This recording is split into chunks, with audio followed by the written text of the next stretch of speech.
Hello everyone, welcome back to Shonky Lab. I am Elton, and this week we have Mr. Lee Medcalf as the guest producer. How are you, mate? I'm fine. Hello there. Good. What was I was going to ask you? Did you have anything from 2018 before we get into anything that we're going to be talking about? Because I remembered a tweet that I saved and didn't mention it in our last episode when Andy was on. Right. What, a tweet? No, you phoned up and you was Yeah. talking about our review in 2018. I'm just wondering if you had anything that you would like to remember from 2018, because I've got someone's tweet here. Maybe I should just do it now.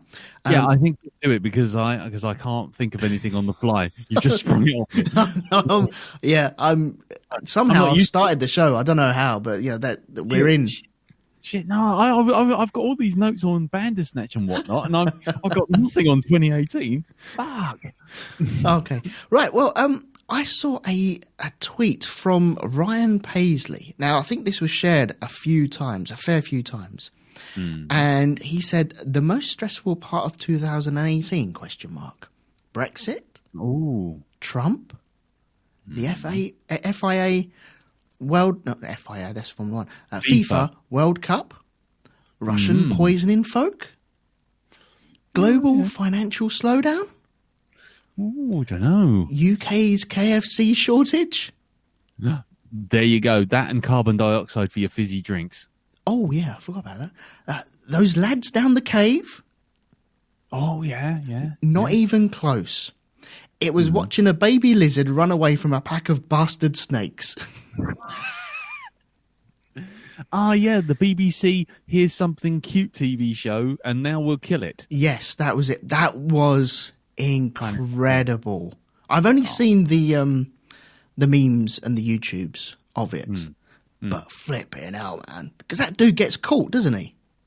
No, he gets caught, and they wrap around him, and then another one wraps around, and like the two snakes kind of bite each other, and they're like, I've got him, I've definitely got him. And he's sneaking out the back door. It's like one of those fights you see in like the Beano where there's just like a cloud, and then there's like fists and stars and feet coming out. That's and then it. The person kind of comes out from underneath. Or Tom and Jerry used to do that a lot. That's it. And Tom would like creep underneath, and the two cats would still be fighting. Yeah, that's it. They're still having a crack at each other, and it's just like, next thing you know, they're both standing there, and they've got one foot in each other's, sort of like stuck in their mouth. Yeah, I just wanted to bring that up because it had a few things that I wanted to talk about. And totally forgot. I forgot about. No, I don't do that now. That episode's all done now, isn't it? So no, but this is listener feedback, isn't it? Someone sent it in. Oh no, I just found this on the Twitter. That's all. Oh, right. Yeah. Okay. I just found it. It just reminded me of stuff. There's no rhyme or reason for this. Trust me. Oh right. Okay. I know it's very disappointing, but yeah, I didn't know how to open. I'm a bit rusty on this sort of stuff now, so okay. Anyway, we're in. So we're in. Yes. What are we here to talk about? Right. Okay. Well, now I guess this is my producer role thing, isn't it? Kind of, yeah. I tell you what. If there is something before we get into that, if there is something I was regretting in 2018, yeah. Talking to you while pissed out of my head live in the middle of Cannon Street.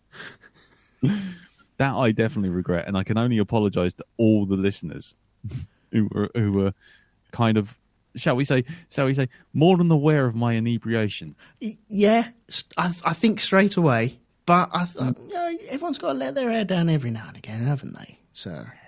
Yeah. And you've been like really good and stuff. There's so many people on Facebook and Twitter doing the running, doing like dry Januaries and doing all the good stuff and looking good from it.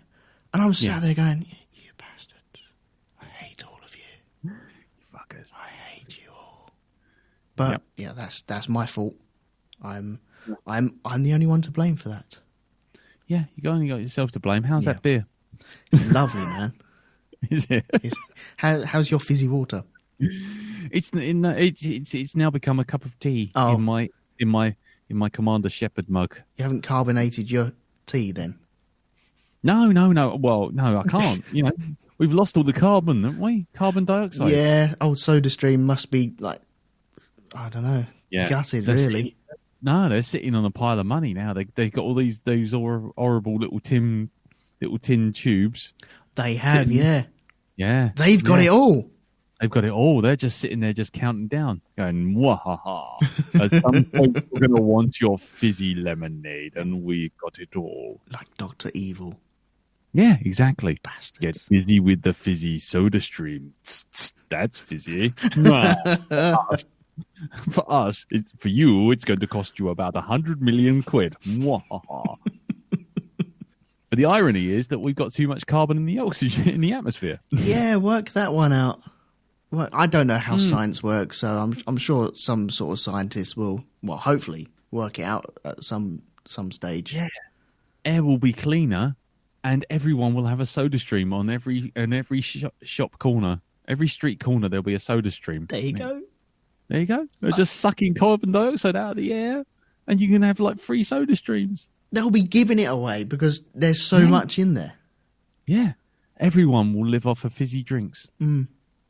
There you go. See, there you go. And then, a soda stream that scrubs the carbon dioxide out of the air. So you get a fizzy drink and you clean the atmosphere. Future sci-fi programs, the scrubbers will be made by SodaStream. Yeah, imagine Apollo. They gotta do it. They couldn't do it, could they? Yeah, but Apollo 13 gets remade, and there's Tom Hanks and Kevin Bacon. Just and Bill pressing Paxton. a button. The bottle's not screwed down tight enough. These are Russian bottles. They don't fit in anything. Shit. What are we going to do? Quick. The screw cap goes the wrong way.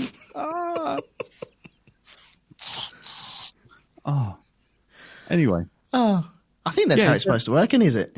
No, that's exactly how it works. That's how science works, Elton. You come up with the idea and you make it work. Good. Anyway, so, yes, what are we here to watch? Talk about. We're here to talk about... Well, I'll let you do it then. No, it's all right. I thought, is that my job? I don't... Is it anyone's job? Well, okay, you do it because it's your show. It's your name on the credits, mate. Yeah, that's right. We're here to talk about, but not scene by scene or anything like that, Bandersnatch.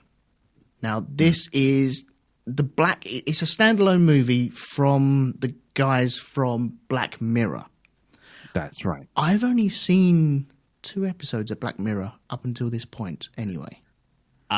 Right. Okay. That you don't necessarily need to have seen Black Mirror, any other Black Mirrors, to know what to do with Bandersnatch. Or Black Mirror, I mean, was, he says with his notes. I've got notes. You can tell now because I've got my screens on, ladies and gentlemen. You can see. I can see your face is glowed. And my face is just glowing because I've just got all my notes up. You see, I've actually got notes. This is kind of overcompensating for being that drunk on that last cast. But it's by Charlie Brooker. Yeah. A satirist and a real geek and nerd and a misanthrope, if I'm honest. And he's and he used to work on things like he used to write for computer and video games, right? Magazine, CMVG. Oh, that rings a bell. There you go. Yeah. Okay. And he also sort of wrote lots of other stuff. Like, did you see that that Big Brother House zombie show, the one Dead Set? Yeah, I think I saw that when it aired on TV. And that's right. I remember the bit where Davina McCall died in it. Yes, and then there was the producer just hiding in a cupboard, shitting in a bucket because he couldn't go outside because there was zombies. Yes, that was Charlie Brooker as well. Right. And he's hold on. I mean, I can go into his notes. He says not Wikipediaing it at all, but he also used to write for things like Brass Eye. And if you've seen the thing like Newswipe and Screen Wipe and They're like sort of like sum ups of the news and this sort of thing. He sort of sits on his sofa in his house and just basically moans about the news. That rings a bell. Yes. Oh, yeah, I've seen that. Yes. Anyway, he's got a really dark sense of humor, quite twisted. It is funny. I personally love the man. I've got a proper man crush on him in terms of like how he is and his humor and stuff.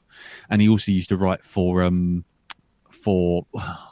Guardian, and he also first got noticed by writing fake Radio Times entries on the internet. Okay.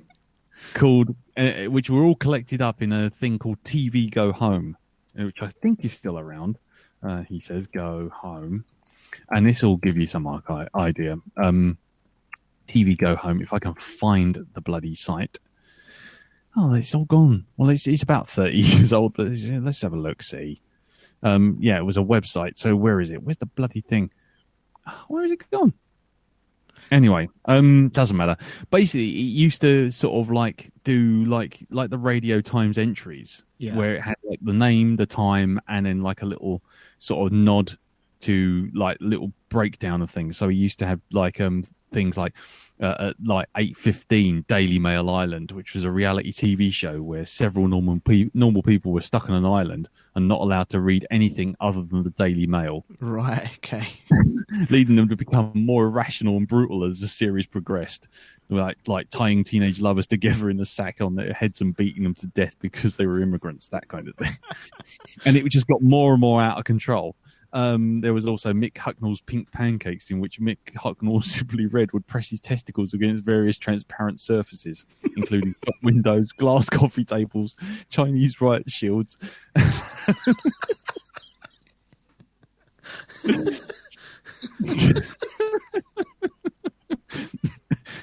And there was another one, which was the sequel to that, which was Mick Hucknall's Spud Tip Challenge, in which he quite simply had to balance a new baby potato on the end of his penis every week.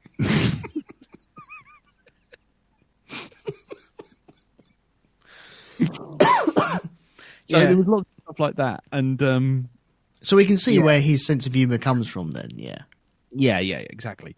Anyway, but a lot of the other thing is he's a science fiction fan as well. He loves the old retro science fiction, though, sort of Blake Seven and Doctor Who and all that kind of stuff. He's very much a child of the sort of 70s and 80s. Sort of grows up with all the sort of touch points that all of us have. So the Commodore 64, the Spectrum. Like I say, he used to write for those kind of magazines as well. And now his main thing now is Black Mirror, which is like sort of based on, look, I've dropped the notes. You can tell it's all gone dark in here. I've dropped the notes. But basically he used to grow up with things like Armchair Theatre. Do you remember that? And Tales of the Unexpected. I remember Tales of the Unexpected and that sort of thing anyway, yeah. A one-off show that anthology. Yeah, like the Twilight Zone. Twilight Zone and the Outer Limits and all that kind of thing. Well, like I say, in the sort of late 70s, early 80s, there was one called Armchair Theatre, which always used to scare the shit out of kids because it was always just an armchair. The intro was an armchair in this room that was completely dark, and then suddenly there would be like a piece of light that would be cast from a window, from a door being opened, and the shadow would come in of a person, and it would sit in the chair, and then after that it would go into the play. But it was always that bit of like this shadow crawling up a chair and sitting in the chair. And that sounds terrifying. Yeah, and it also had a lot of sort of things about, sort of like probably a properly spooky stuff, like a guy who looked out of a window on a train and saw like a face staring at him through the train window as he's on the last train home, that kind of thing. Anyway, so Black Mirror is basically that kind of thing, Tales of the Unexpected, Twilight Zone, all that kind of thing, but taking Brooker's love for retro science fiction and sort of dark fiction and putting it all together with a really dark, cynical sense of humor as well. Yeah. And putting it all together into a sort of individual stories all about an hour long that sort of take what we know and just kind of skew it just slightly, like if you take things too far. Yeah, what I've noticed from it and other people's reactions is it's slightly comedic, but there's a real undertone of it. It's really close to the knuckle, to the point where people are enjoying watching it, but they're like, "Oh, do I really talk about that tomorrow at work?" Yeah, I mean, the one that everyone goes back to is the first one, which is kind of where it really sprang into the popular consciousness, thanks to our ex-prime minister, which had the first episode, which Black Mirror had the fact that it was about the prince, like a Princess Diana type character, gets kidnapped, and the person who's kidnapped him turns around and says, well, you all have to be watching telly, you all have to be watching your phones, you all have to be involved in this, you have to be absolutely complicit in this, and you and Mr. Prime Minister, you have to, live on TV, on every media channel around the country, if not the globe, fuck a pig. So immediately you're laughing at it, see, and the thing is, it was kind of like the thing that set the tone for Black Mirror as a whole, because what the real gag was that everyone it's taking the piss out of everyone who watches all these sort of things on YouTube and on 9gag, where you kind of go, oh look, haha, isn't that funny? He fell off a bridge, or ha ha ha, isn't that funny? He's nailed his testicles to a board, or ha, isn't that funny? We've deliberately sort of pranked someone with a clown hiding in a bush with an axe. Yeah. And the thing is, what happens is when the Prime Minister, I mean, spoilers, this is the first one, but when the Prime Minister actually has to do it, because they literally have to force feed him Viagra. So that he yes. They force feed the Prime Minister Viagra so that he can actually fuck this pig and then save the princess. Basically, everyone at the start of the whole scene is like, way, you see people in pubs and all this sort of thing. It's a big thing, isn't it? And it's like all around the world. It's on the news and all this sort of thing. It's like, hey, we're going to watch like him, fucking a pig, ha ha ha, sort of thing. But then he actually does it.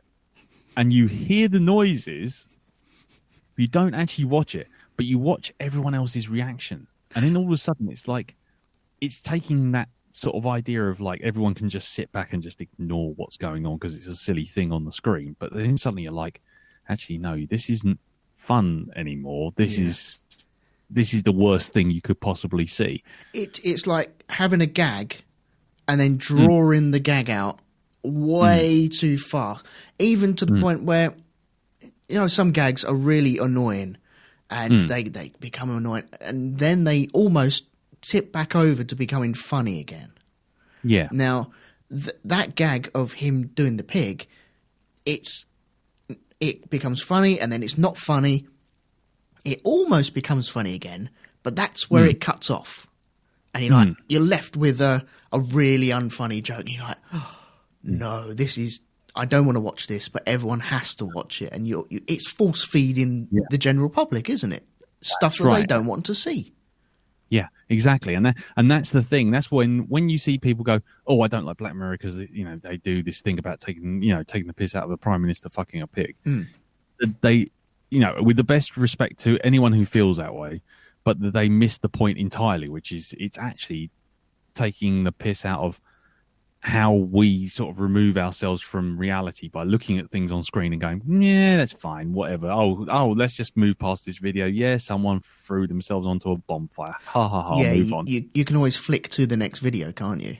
Yeah, but the idea is that this one, it kind of forces you. That was the whole point. It forced them to watch something that initially seemed funny, but actually wasn't. And so it ruins the Prime Minister's life, and he gets no thanks. He gets no thanks for basically rescuing the princess by doing this terrible thing. And then his life is ruined. And it's how the whole population just turns against him because he really did fuck the pig. Yeah. And they watch it. And it was like how media controls the population's mind, because they watched it because they had to. Yeah. But then as soon as they didn't have to, they stopped. And then they all turned on the Prime Minister. and basically ruined his life. Yeah. So it's not like, well done you. It's actually the media just like, well, it wasn't really our fault. It was his fault because he could have thought of another way of sorting this out. Yeah. And as soon as you got onto that was kind of like the thread all the way through Black Mirror. It's kind of like you think it's one thing, but actually the truth of the matter is it's showing you how destructive and twisted media could become if you took it just as far as you could. Yeah. And the other one I would note is another one saying "I'll be right back," which is features Hayley Atwell and Domhnall Gleeson, and it's basically about this woman who loses her boyfriend or husband. Okay. And he dies, and then a company says that they can bring him back, but the only way they can bring him back is by having full access to his social media. Okay. So she gives this company full access to his social media, his Twitter account, his LinkedIn, his Facebook, all this sort of stuff. And then what happens is she starts to get messages on her phone from her dead husband. Oh, okay. Right. And basically it's the AI that's been generated from all of his Twitter stuff. And then what happens is he comes back as a clone with all the stuff from his social media accounts all downloaded into his head. So at first you think, right, okay, nothing's wrong. He seems absolutely perfectly fine. But then what happens is it starts to become clear that it's not quite right, because how you put yourself on Facebook and how you portray yourself on Twitter isn't really what you are. Mm. See, so if everyone saw what you put on Facebook and what you put on Twitter, would that be really the person in private that you are when you're sort of saying out, oh, look, this is a picture of me in the Maldives. Here's a picture of me smiling with my family. Here's a picture of me smiling with my family in the zoo, sort of thing. Yeah. Here's a picture of me. I'm crazy me. I'm always wearing red shirts. When the truth of the matter is, And then when that person comes back, it starts off initially seeming okay and seeming perfect, but then it's almost too perfect. Yeah. And then it's like, well, what have you left online? It's just mad. But anyway, so that's the kind of thing with Black Mirror. So you get some really good ones where it's kind of like, oh, that makes you think. And then you get some really good ones which make you think, but make you think and go, oh, God, that's the worst thing ever. Yeah. See, their Christmas specials especially. So I've only done 2 up until Bandersnatch, and then Bandersnatch is the third one I've done. Now, I set out, I think the start of last year, to watch some, because I think there was a new series turning up, and so I thought, okay, Netflix. Maybe I should get into this, see what it's about. And I did the first one with the Prime Minister, and I did the next one, which was where the people were just running and collecting points. 15 million merits, that one was called. That's it, yeah. And I'll be honest, I can't really remember that one, but it was. It wasn't a pretty one. It made me think a bit too much and made me a bit sad. And I don't think I was in the right frame of mind to sit down and watch that. That's one of the things I've taken away from Black Mirror is you need cartoons on standby just in case it's not very good. So I bailed at that point and left it. But then this has turned up and I thought, okay, a few people are talking about it. Let's see what it is. Normally that sends me away from it. If people start talking about it, I'm like, I'll let that die down a little bit and get it in my own time. But this, I don't know why, it just popped up on my Netflix and I was like, I'll give it a go. Why not?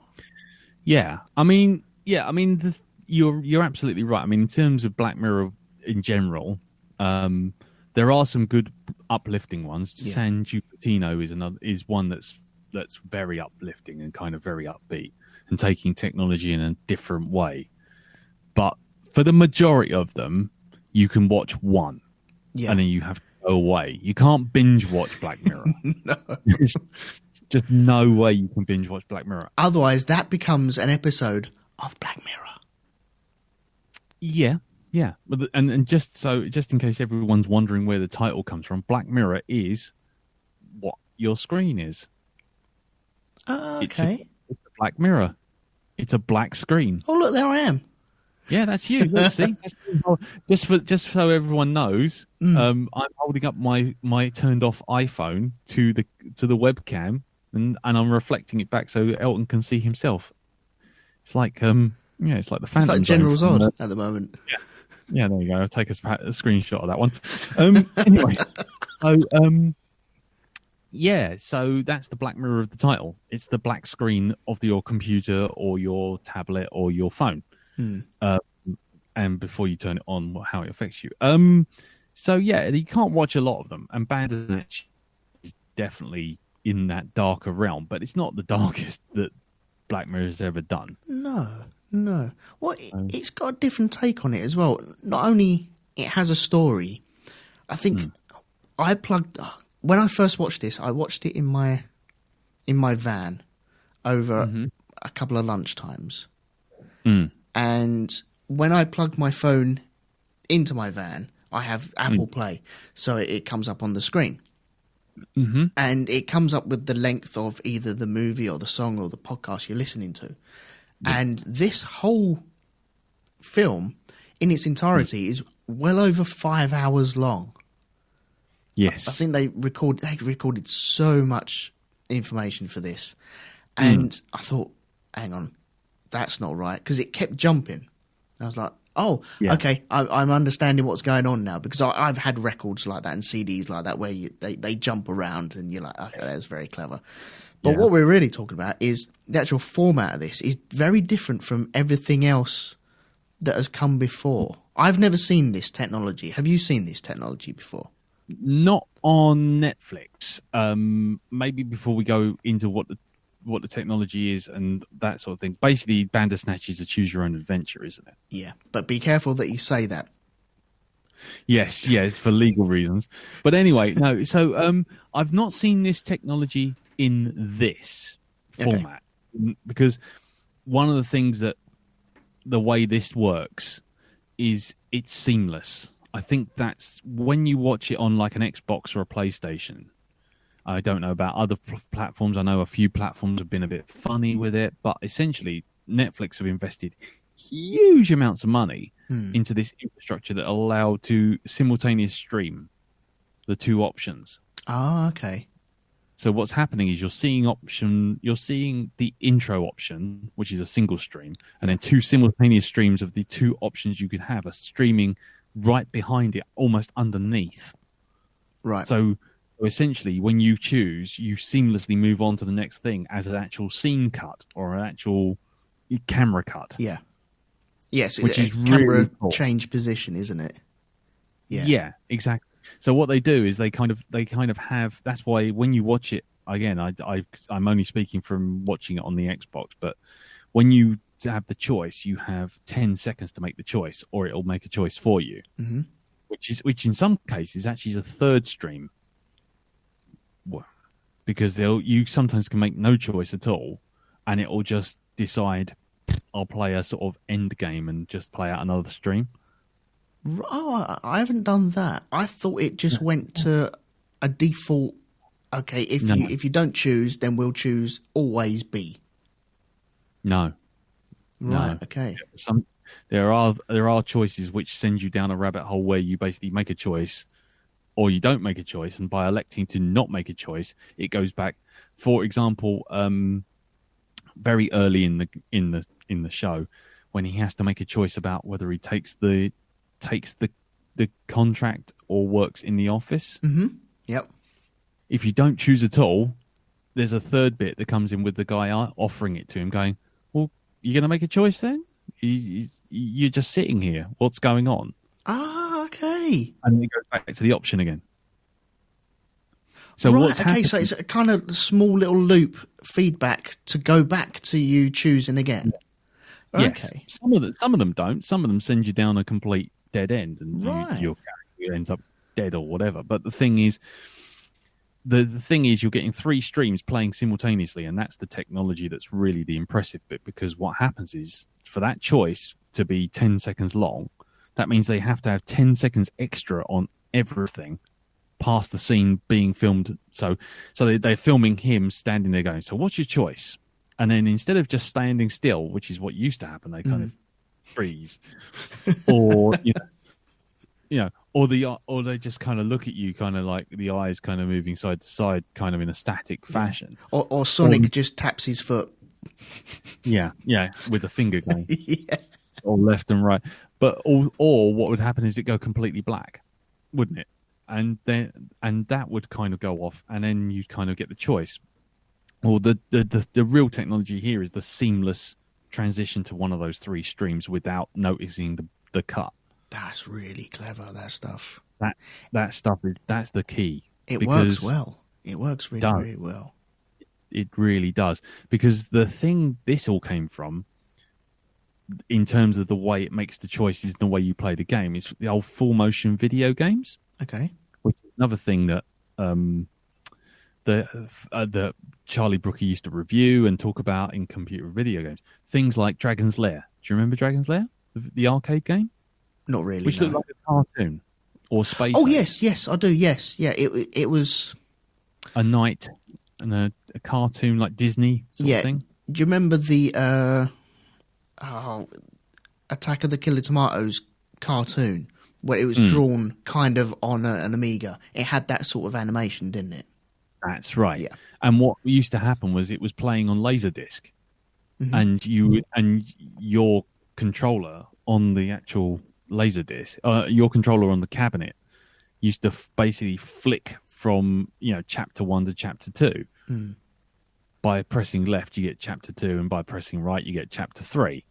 So, and then what used to happen is you used to tap it, and then the video carry on playing, and all of a sudden it just blink off, and then suddenly you get a quick cut of someone dying, and then it just go insert another coin, and it's like, what the fuck happened there? Because it just blink on and blink off. And there was another one which was on the old PC called Under a Killing Moon, which had Christopher Walken, and he literally would just be standing there going, "I'm Christopher Walken. I'm a detective in the 1930s," and he'd just sort of stand there, and it kind of freeze, and you just move your mouse very gingerly over a few things and click on them, and he'd go, "I'm gonna go over that way."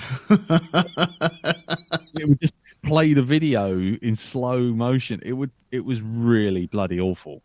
But there was so much of that sort of stuff on the Amiga CD32. Do you remember the CD32? I wasn't that rich to have one of them, so you just didn't have to be able to go into Rumbelows and look at it. Oh, okay.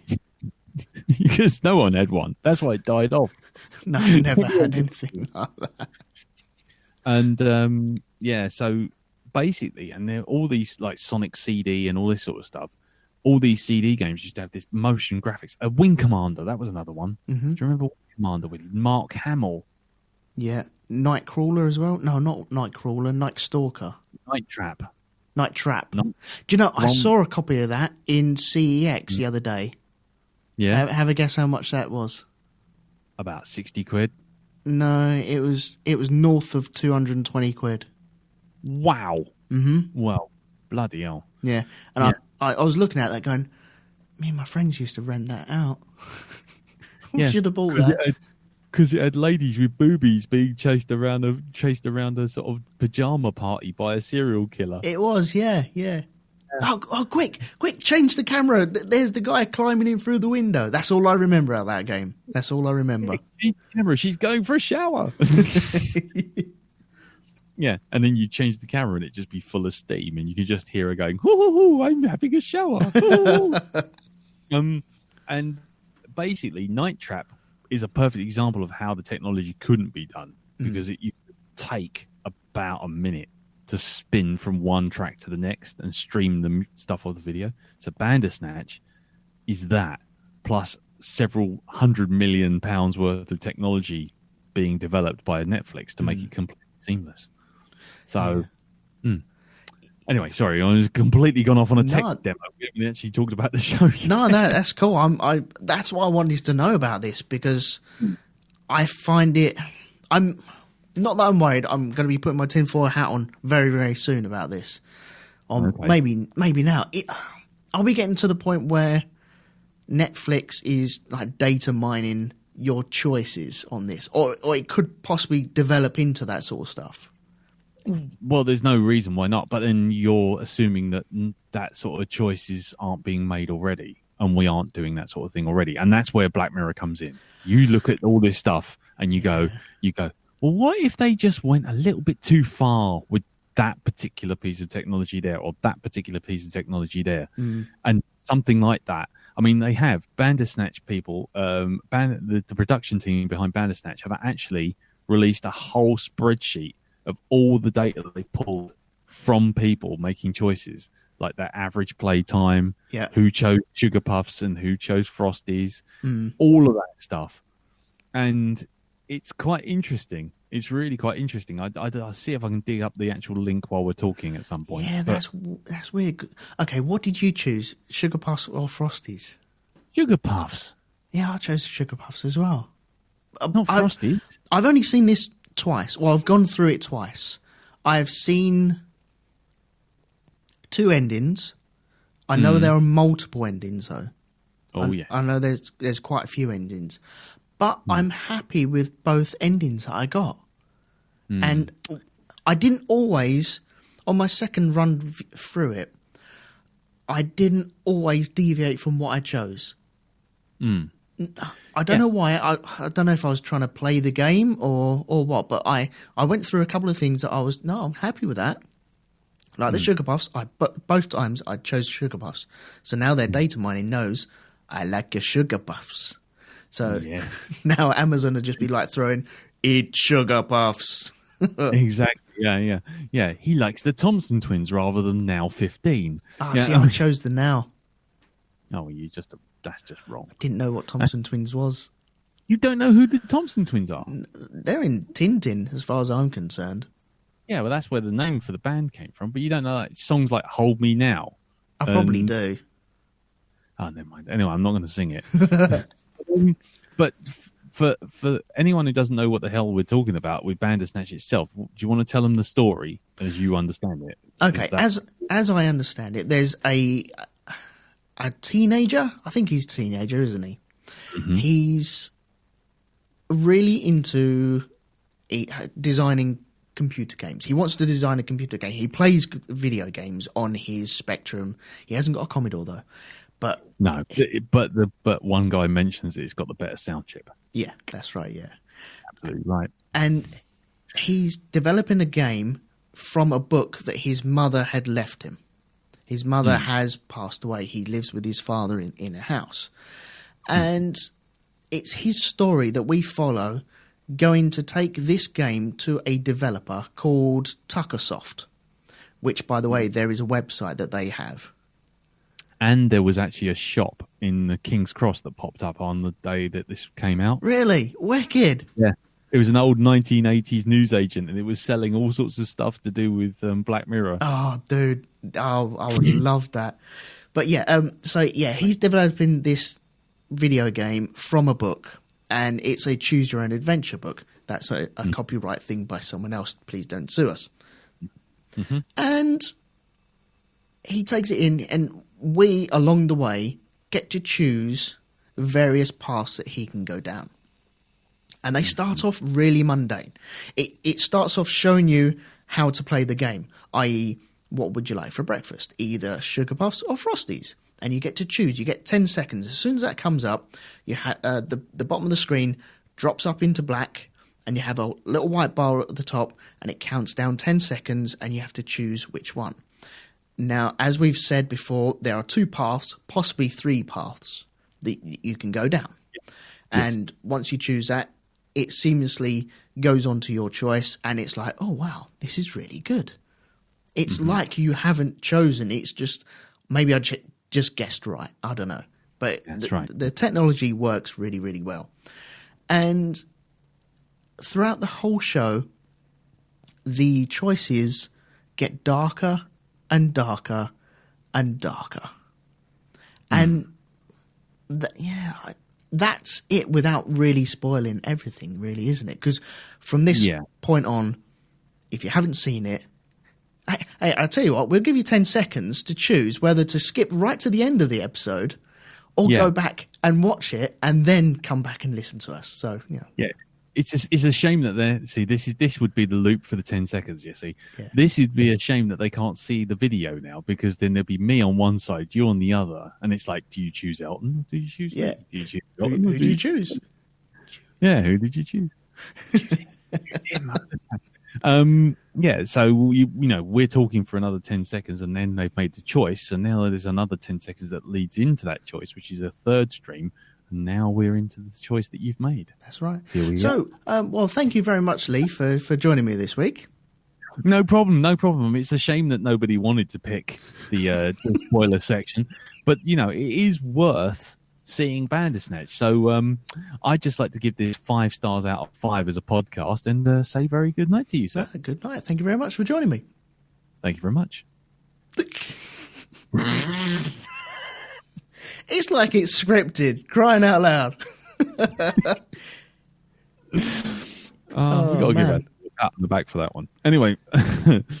Right, so you have these choices, and they do get darker and darker and darker, and I suppose we could talk about our own choices. And okay, on your first go through, how many times have you done it, by the way? I've played it 4 times. Oh, okay. Good man. And have you got a different ending every single time? 2 of the endings were essentially the same thing, but with a slightly different outcome on the score of Bandersnatch at the end. Right. Because at the end, just goes straight into spoilers. Here we are, spoiler territory. Yeah. But essentially, what happens is the film will end, and as the credits are rolling, you get to see a 1980s kids hip TV show, like a Tomorrow's World kind of thing, which got this kid in a crushed velvet suit and a bow tie, sort of reviewing a game, and he's going, the graphics are amazing, and the sound is fantastic, and the audio is brilliant, and the gameplay is really in depth, and I give this 3 stars out of 5 or something like this. And I've had a 5 star out of 5, and I've had a 0 star out of 5. But essentially with the same ending, if you know what I mean. The result was the same for the main character. Yeah. But result for the game itself was a 0 or a 5. Yeah, I read on the Wikipedia you can't get a good ending with the guy and a 5-star review. It doesn't work like... Oh, you can? Well, yeah, but the 5-star that I got was 5-star, and then it had a little sequence at the end, which was a news report saying, and that was the review of Bandersnatch back in 1984. And after that, unfortunately, the programmer, the genius programmer, Stefan Butler, spent 6 months, lording it up, and he was going into the production of the sequel to Bandersnatch when the body of his father was discovered in pieces in his garden. And he disgraced. Tuckersoft went into and this game, and the game was taken to the shelves. But that does say that he didn't end up with a good life, because the body was discovered. So you can't have him going off into the sunset completely. Oh no! He didn't go off into the sun. Sorry, I misunderstood you. No, he didn't go off into the sunset. He had a good life until the body was discovered. So he became a genius programmer. He became lauded. He became a major shareholder in Tuckersoft and all this kind of stuff. Yeah. And then he was working on the next game, and that because of Bandersnatch being 5 stars, but then he gets captured and thrown in jail forever. Oh, I haven't had that one. I I don't know whether... Do we do the endings now or... No, let's not do all the endings now. No, because, I mean, the thing is, a lot of what I'm part of a Black Mirror subreddit. Okay. I don't get involved too much, so I just read what other people think, because sometimes theories on some of these things vary quite wildly, because people see themes and sub-themes in certain things. A lot of tinfoil going around there. Oh, it's like a Baco 4 convention, my friend. Oh, we've been to one of them as well, weirdly. Yeah, we have. I mean, literally. I mean, it's literally, you can imagine someone's going around stapling Baco foil to their cup. I mean, It's that sort of that, just in case the CIA decide to hack their drink. Brilliant. There is some serious stuff going on there, but what? Oh, where was I going with this? Basically, I've completely lost my thread now. You was part of a Reddit. Yes, I was part of a Reddit, and they had a theory. They have a flow diagram, which I think has leaked out onto online now. Okay, which has got a lot of the choices you can make, but there's lots of choices that you can make that link to other choices that you wouldn't get a connection unless you played the game twice, or you played the game through and failed at a certain point. Right. So even though that we've got I think there's about sort of eight standard endings. What it can do is, based on how you played up until one of those 8 standard endings, you can then mix and match the endings. Okay. So you can find that you get the kid reviewing it and going, well, yeah, it's a good game, but not brilliant, 4 stars out of 5. And then you still get and he got a genius success, and he was arrested when his body parts of his father was found in the garden. So even the ending, which plays with the credits, has multiple mixes. Yeah. It's almost like they have him being captured and being reported upon in the future, which is what we've had. Yeah. And then you have, and also then you've got all the different endings with 0 stars out of 5, 1 star, 2 star, 3 star, 4 star, 5 star. Then you've got, did he get captured? Did he get captured for his dad being killed? Did he get captured because he tried to kill someone else? Yeah. So but that's voiceover. So it doesn't appear to be like an actual ending. It's just a voiceover going over the top of a picture of him in the newspaper. Yeah, there's a lot of this kind of, it's not actually a new clip. It's just mixing of 2 different clips, taking the audio from one and putting it over the visuals of another. Yeah, and they also do that thing of, you can get to a certain point where it goes, okay, here are the credits. You can choose the end credits, or you can jump back and you choose whether to bury his father or chop his body up. Yes. And I suppose that is a kind of ending. But it's that's how dark it gets, isn't it? With his old man. Exactly. Or his old man gets him thrown in nut house. There's all sorts of stuff. Right. Yeah, there's so much I haven't seen yet. I don't know whether I should do it too much, though, because otherwise you just get trapped in it, don't you? Yeah, well, that's part of the meta game. That's the thing. There's with all of Black Mirror, there's always this metatextual thing of kind of like, you're watching the story, but actually there's another story, another meaning going on over the top of it or underneath it. There's an episode with an AI where it's in an egg, and basically to train it, this guy goes, will you, like an Alexa sort of thing, will you do this thing and turn on my fridge for me? And then you cut to the person who is the AI standing in a little white room looking at a sort of Star Trek style video screen at the programmer. Yeah. Going, no, I'm not going to fucking turn on your toaster. What the fuck are you on about? And he's like, okay, I'll be right back. And he turns off the screen, rolls the dial, and it's like, he sits there for about 10 seconds. He goes, okay. And you see him eating some toast, and then he turns the screen back on, and he goes, like that. And he goes, morning. And you suddenly cut back inside, and you see the AI, and she's like kind of freaking out. She goes, I've been in here for 120 years. He goes, are you going to turn the toaster on for me? And she goes, what? Toaster? I've been in here 120 years, you monster. He goes, okay, I'll see you later. Turns the screen off, dials it for another 10 seconds. Oh, man, yeah, that's... Yeah. Wow, anyway, that's proper duck. What is the fucking matter with him? What is the matter with him? But it's nothing wrong with him because he's just taking it one step further. Yeah. We say AI. You look at Siri, like on your phone. Yeah. Right? We think Siri is quite like, just innocuous, isn't it? It's that Tron thing. It's like you press a button, Siri comes up and goes, hello, what can I do for you? Yeah. Like, right, okay. Now what if there was actually a person in there saying, what can I do for you? Yeah. It's just taking that one step further, and then suddenly what would not turning Siri on for 6 months mean to you? Or mean to you? Nothing. But what would it mean to Siri if it's an actual intelligence? Yeah. I've had them kind of thoughts with toys when I was younger. Yeah, it's Toy Story, isn't it? Yeah, it is Toy Story or video games where, maybe this is a bit weird from me, but I would think maybe my game's getting a bit sad that I'm not playing it. Maybe I should play it now. Wonder how it feels. Which is Wreck-It Ralph. Have you seen Wreck-It Ralph? Oh, yes, yeah. Oh, fucking hell, man.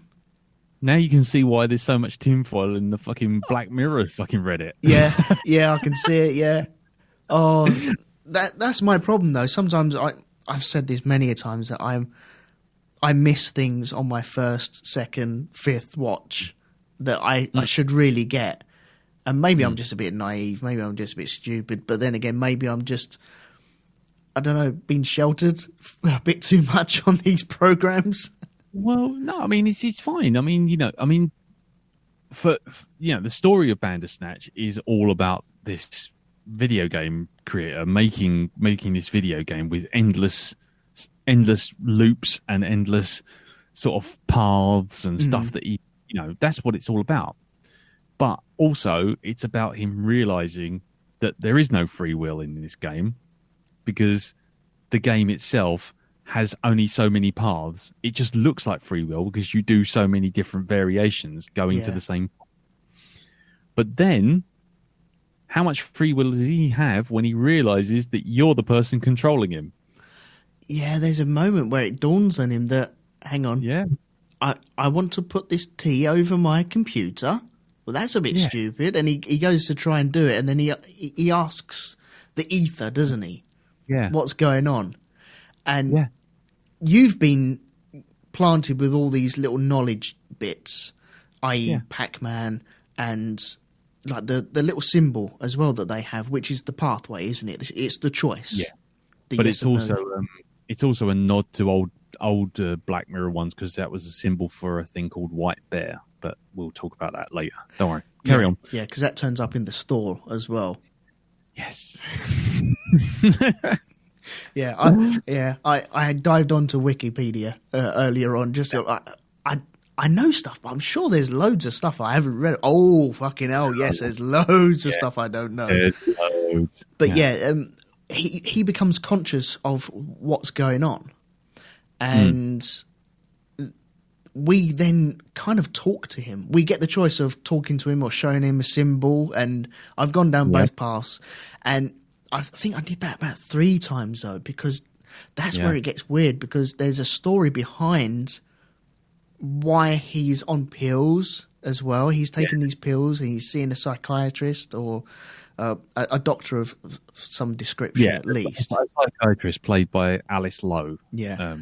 And there's a story with that as well. And one of my endings was with the psychiatrist. And it's a great ending. I thought that was a beautiful ending, actually. I thought that was a really, really good... That was my first ending. And so I watched it going, I'm really satisfied with that. That works really well for me. I like that. Yeah. If you were really... Yeah, let's go spoilers. If you were really on Netflix and people were watching you, surely they wanted to be more entertaining. Yeah, or hell yeah. And it's like, hell yeah. And then all this, like, let's have a fight. Let's have a Jason Bourne-style fight. Oh, no, that's not the bit I'm talking about. No. When he goes out the window, he sort of leaves the set. No. Oh yeah, I saw all that because his mum's on a set. The bedroom that he's going into is on a set. People that haven't seen it are just going, "What the hell?" But we're going to bounce all over the place on this. We're into spoilers now. Yeah, but the one I saw, he did have like the kung fu fight with the lady. I thought this is weird, but okay, I'm going with it. But the ending of that path for me was he went back in time through the mirror and he got the choice of to go with his mother or stay. And the one I chose was go. I'm getting tingles. I'm getting tingles all up and down my spine. And he went with his mother knowing he's going to die on the train because she died in a train crash in 1984. Yeah. And he thinks he made her late, and so that's where all of his psychological problems come from. Yes. But I chose to go with her. And so zoom back to the present day, and he's sat in the psychiatrist's chair, and she's going, I don't know what happened. He was just talking, and all of a sudden, he stopped. And he dies in the chair there. And I was like, oh, that's proper time travel stuff as well. So that's clicking all them boxes for me. Like, goes a bit Donnie Darko. Yeah, that was beautiful. But that was my first time round, so I was really happy with that. Yeah.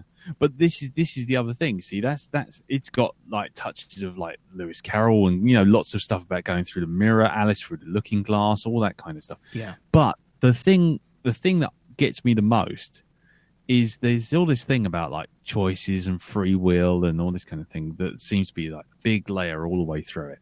Like you're making choices for him, he suddenly becomes aware of it, and even other characters become aware of it if you go through it multiple playthroughs. But yeah, they do. Yeah. But then the thing is, the ultimate gag, you're still playing it thinking there's multiple choices. Ultimately, there are not multiple choices. Ultimately, you end up at the same point. He ends up either getting away with it and having a nice time with his parents, or he releases the game and it's good, or he releases the game, it's bad, or he ends up in jail, or a combination of those four. That's it. That's the four combinations. So you think you're making all these amazing choices. So you have the illusion of free will, just like the character does. Right, okay. Oh, man. So you're sitting there going, oh, wow, you know what? I think I might play this way around. And it's like, don't matter. You're ultimately going to end up at the same place. It is like Pac-Man going through the maze, isn't it?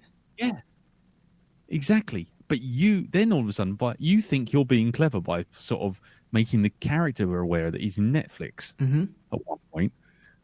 But let's be honest, the game's playing you as much as you're playing the game, and you're the one thinking, oh, you know what? I've got a choice. I could do a different choice. I could do a better choice. But ultimately, it's only a limited amount of choices. You just have the illusion of choice, much like the character. Man, that's so good. So you actually become the gag. You're the thing that's being played, not the game. Yeah, and then they're data mining all that information, how many people are staying on it, and that's just going back to their data banks where they can think, okay, well, they went down this path.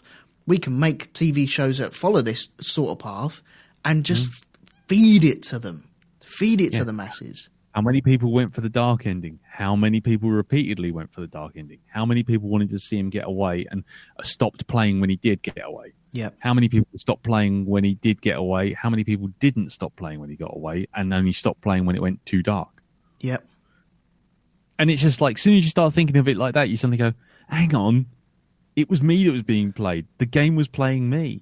I was the one thinking I had choice, but I didn't. I had no choice. I was sitting there thinking, oh, look, I can just try this. I can just try that. But actually, no. You were just the same as the character. And there's me. There's me at the start thinking, they're just trying to sell me sugar puffs. Yeah, I should borrow that tinfoil helmet at this point, I think. Because it does protect you. It does help. Saves the CIA from beaming signals into your tooth. Yeah. So there are a couple of important decisions along the way that you have to take because it as I said before, it does slowly into the actual game itself. And then you hit where he's going to the offices of Tuckersoft to demo his game. And he's given the choice of, would you like to work at the offices? And you don't realise it, but your game overall will be very dull. It'll be stripped down, but you're not given that information until you've made that decision.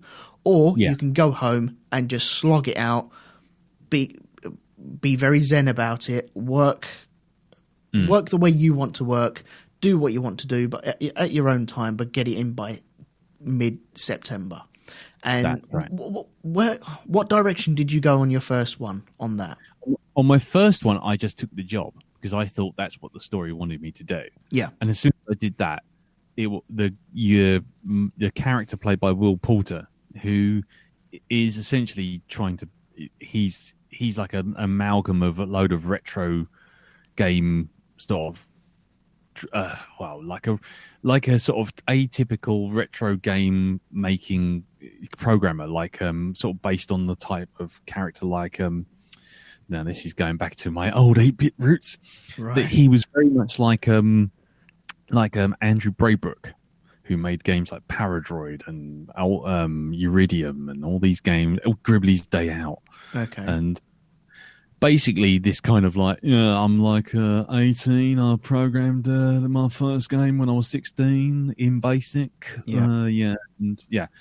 And so I thought, well, he's there, and it's kind of one of those kind of little touchstones. I knew Charlie Brooken, who knew those kind of characters, and I thought, oh, well, I've got to follow that guy. I've got to follow that programmer. So he's working there. I'm going to work there. Yeah. And the game just went, no. Yeah, it does, doesn't it? Yeah. My first through, I don't know what it was. I didn't want to play the game. I wanted to try and go the opposite way because I felt like I was being pushed towards, okay, do you want to work in this office or work at home? Are you sure you want to work in this office or work at home? And I'm like, okay, how am I in my own personality? I would rather be in my own little world instead of stuck in an office surrounded by people I don't really want to be surrounded by. So I chose take it at home. And I just carried on. I thought that was, okay.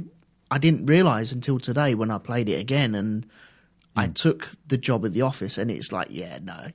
Because you made a mistake. Will Polder, he stands up, taps you on the shoulder and goes, wrong choice, mate, wrong choice. Yeah. And you're like, oh, nice. But you know what else is a good gag in that scene? What precedes it, yeah? He shows the guy Bandersnatch, or Pax as it's better known in the game, isn't it? Because it's Bandersnatch. He goes, oh yeah, there we go. You go down this map, and then you turn, and the guy goes, oh, all right, then what if I turn left? And it goes wrong, and he goes, no, we haven't programmed that thread yet. And that's exactly what it is. Shit! Motherfucker! Stop this! We haven't programmed that thread yet. So straight away, it's telling you there's the dead end. You walk straight into it. That's the bit they haven't programmed. It did. Oh man! He's actually in my head. My face is throbbing now. That's weird. I love it though. I love it. It's good, isn't it? Yeah, that is really good. Yeah. As soon as you start thinking about it, you go, hold on, they're actually telling you right there. Yeah. There's things there. They're kind of little nods. You know, they could have had a whole sequence of him in that Tuckersoft. I wonder if they just sat there going, what do we do? We need to do something else. We need to do another. I tell you what, we're doing the computer game. Say that we haven't programmed that there, and then we just won't do anything for it, and it'll save us 4 days worth of filming. That's brilliant. Oh man, that's genius. I love it. Yeah. I didn't see it. Shit. Yeah. See, this is the thing. I don't see this stuff. Yeah, that's that. But it's I don't know. Maybe I've watched too much Black Mirror. Like I say, maybe I should actually have all my clothes lined with silver foil rather than just bother with a hat. Just don't go out on a hot day. No, exactly. I smell like turkey, basted turkey. So, yeah, I mean, so the thing is actually based around this book, which is Bandersnatch, and basically is about like the fact of free will. It's a science fiction thing. This done by this guy called Jerome Davis, and this writer gets carried away because he makes this book, and it's a science fiction book about free will and avoiding this creature called the Pax, which is this kind of satyr-like goblin thing. Yep. But yeah, and so our programmer is trying to basically program it. But there's a background story of this writer essentially realizing that there is no free will. There's always just paths of just yes and no. That's binary, right, yeah. 0, 1. And that's what the symbol is. The kind of that little stick man symbol is basically just the path of the left and the right. Yeah. That's it. And, kind of working out that eventually he goes mad, and does he kill himself? I can never remember if he kills himself or what. The guy, he went mad and murdered his wife. That's right. And when the guy, I forget the guy's. Hang on, let me go back into this. Jerome. Oh, what the writer? Yeah, Stefan. When he goes in, and we get another choice of music to work by, and he also sees this guy's book on the shelf, and he's reading it on the bus, looking through it, and it's programming. Oh, here's pictures of his murdered wife, and then people spliced up, and then you get the symbol in blood all over the wall. You're like, oh, yep. But that I forgot about that dark undertone about it, but because that leads on to another ending that I had later on. Well, do you want to talk about it? Shall I do that one now? Well, you can. I mean, I can also do, if you want, I can tell you one thing that's really quite funny. Yeah, go on. Go for it. Right, as a retro thing, again, going in as a retro nut, the guy, Jerome Davis, of which there's pictures of him floating about, the guy who goes nuts with Bandersnatch. Yeah. He actually, the real life 8-bit programmer, Jeff Minter. Have you ever heard of him? I may have come across the name before, but... Okay. He made games like Attack of the Mutant Camels, Tempest. Do you know Tempest? With the little thing that goes all the way around you had like a vector graphic tunnel, and you had the little thing that walked around the edge of the tunnel, and things would come out of the tunnel at you, and you'd shoot down into the tunnel. I may do. Oh, man, okay. And he played lots of games that used to... I tell you what, Attack of the Mutant Camels was ripped off by Atari and turned into the Atari Empire Strikes Back game with the AT-AT walkers. Oh, really? Do you remember that? Where you used to have the AT-AT walkers all walking along a map at the very, very top. Yes. And you used to fly along, and then you used to have to fly over them and shoot them in little tiny little glowy spots. Yeah. I'm looking at screen captures of Attack of the Mutant Camels now. Yeah. Well, that was the original version of Empire Strikes Back on the Atari 2600. Oh, okay. I'm going to look up Tempest now as well. Yeah. So, yeah, as soon as you see Tempest, you'll know exactly what we're talking about. Okay. But, yeah. So he used to do loads of games like that. Yeah, he sort of got involved. He's still making games today. But, yeah, he's like a proper old school 80s hippie working on things like, like Commodore 64, like Atari 400, Atari ST, ZX Spectrum. Grid Runner was another game of his. I recognise the Tempest now, yeah. Yeah. Yeah, your gun kind of goes around the edge of whatever hole that you're looking in, yes? Yeah, it's like a little angular C that kind of hopped around the edges of it. Yeah. Well, the guy who programmed that was the guy who appeared in the Bandersnatch as the writer of Bandersnatch. Okay, cool. Yeah. Long way round to get to that in joke, but I was just quite pleased. He was like, "Oh, hang on." So we got Andrew Braybrook who did over there, and then we got over here. We got actually Jeff Minter. So it was this. That's the thing with this whole show. Apart from the story, which we'll get back to in a second. Yeah, this is proper nostalgia done 100% right. From Tangerine Dream vinyl records and now 16 tapes. Yeah. To Brown W.H. Smiths. Come on. Yes, yeah. And them plastic bags as well.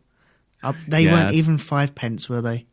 No, white border, brown logo with an orange, disgusting orange fucking WHS cube thing right in the middle. Yeah. You can practically smell the ether coming off the carpet. That horrible carpet tile smell. Smells like Allied carpets all the time. Yeah.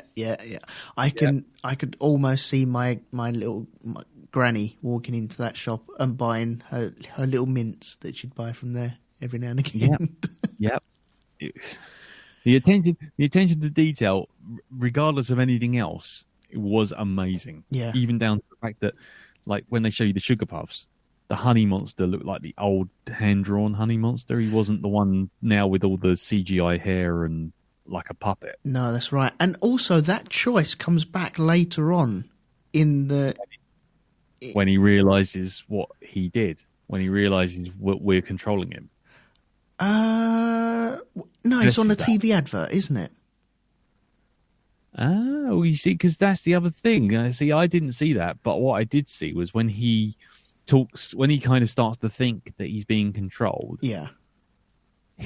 There's a scene where he essentially talks to his shrink and says, "I feel like I'm being controlled. You know, everything from whether or not I pick Sugar Puffs or Frosties, and I picked Sugar Puffs."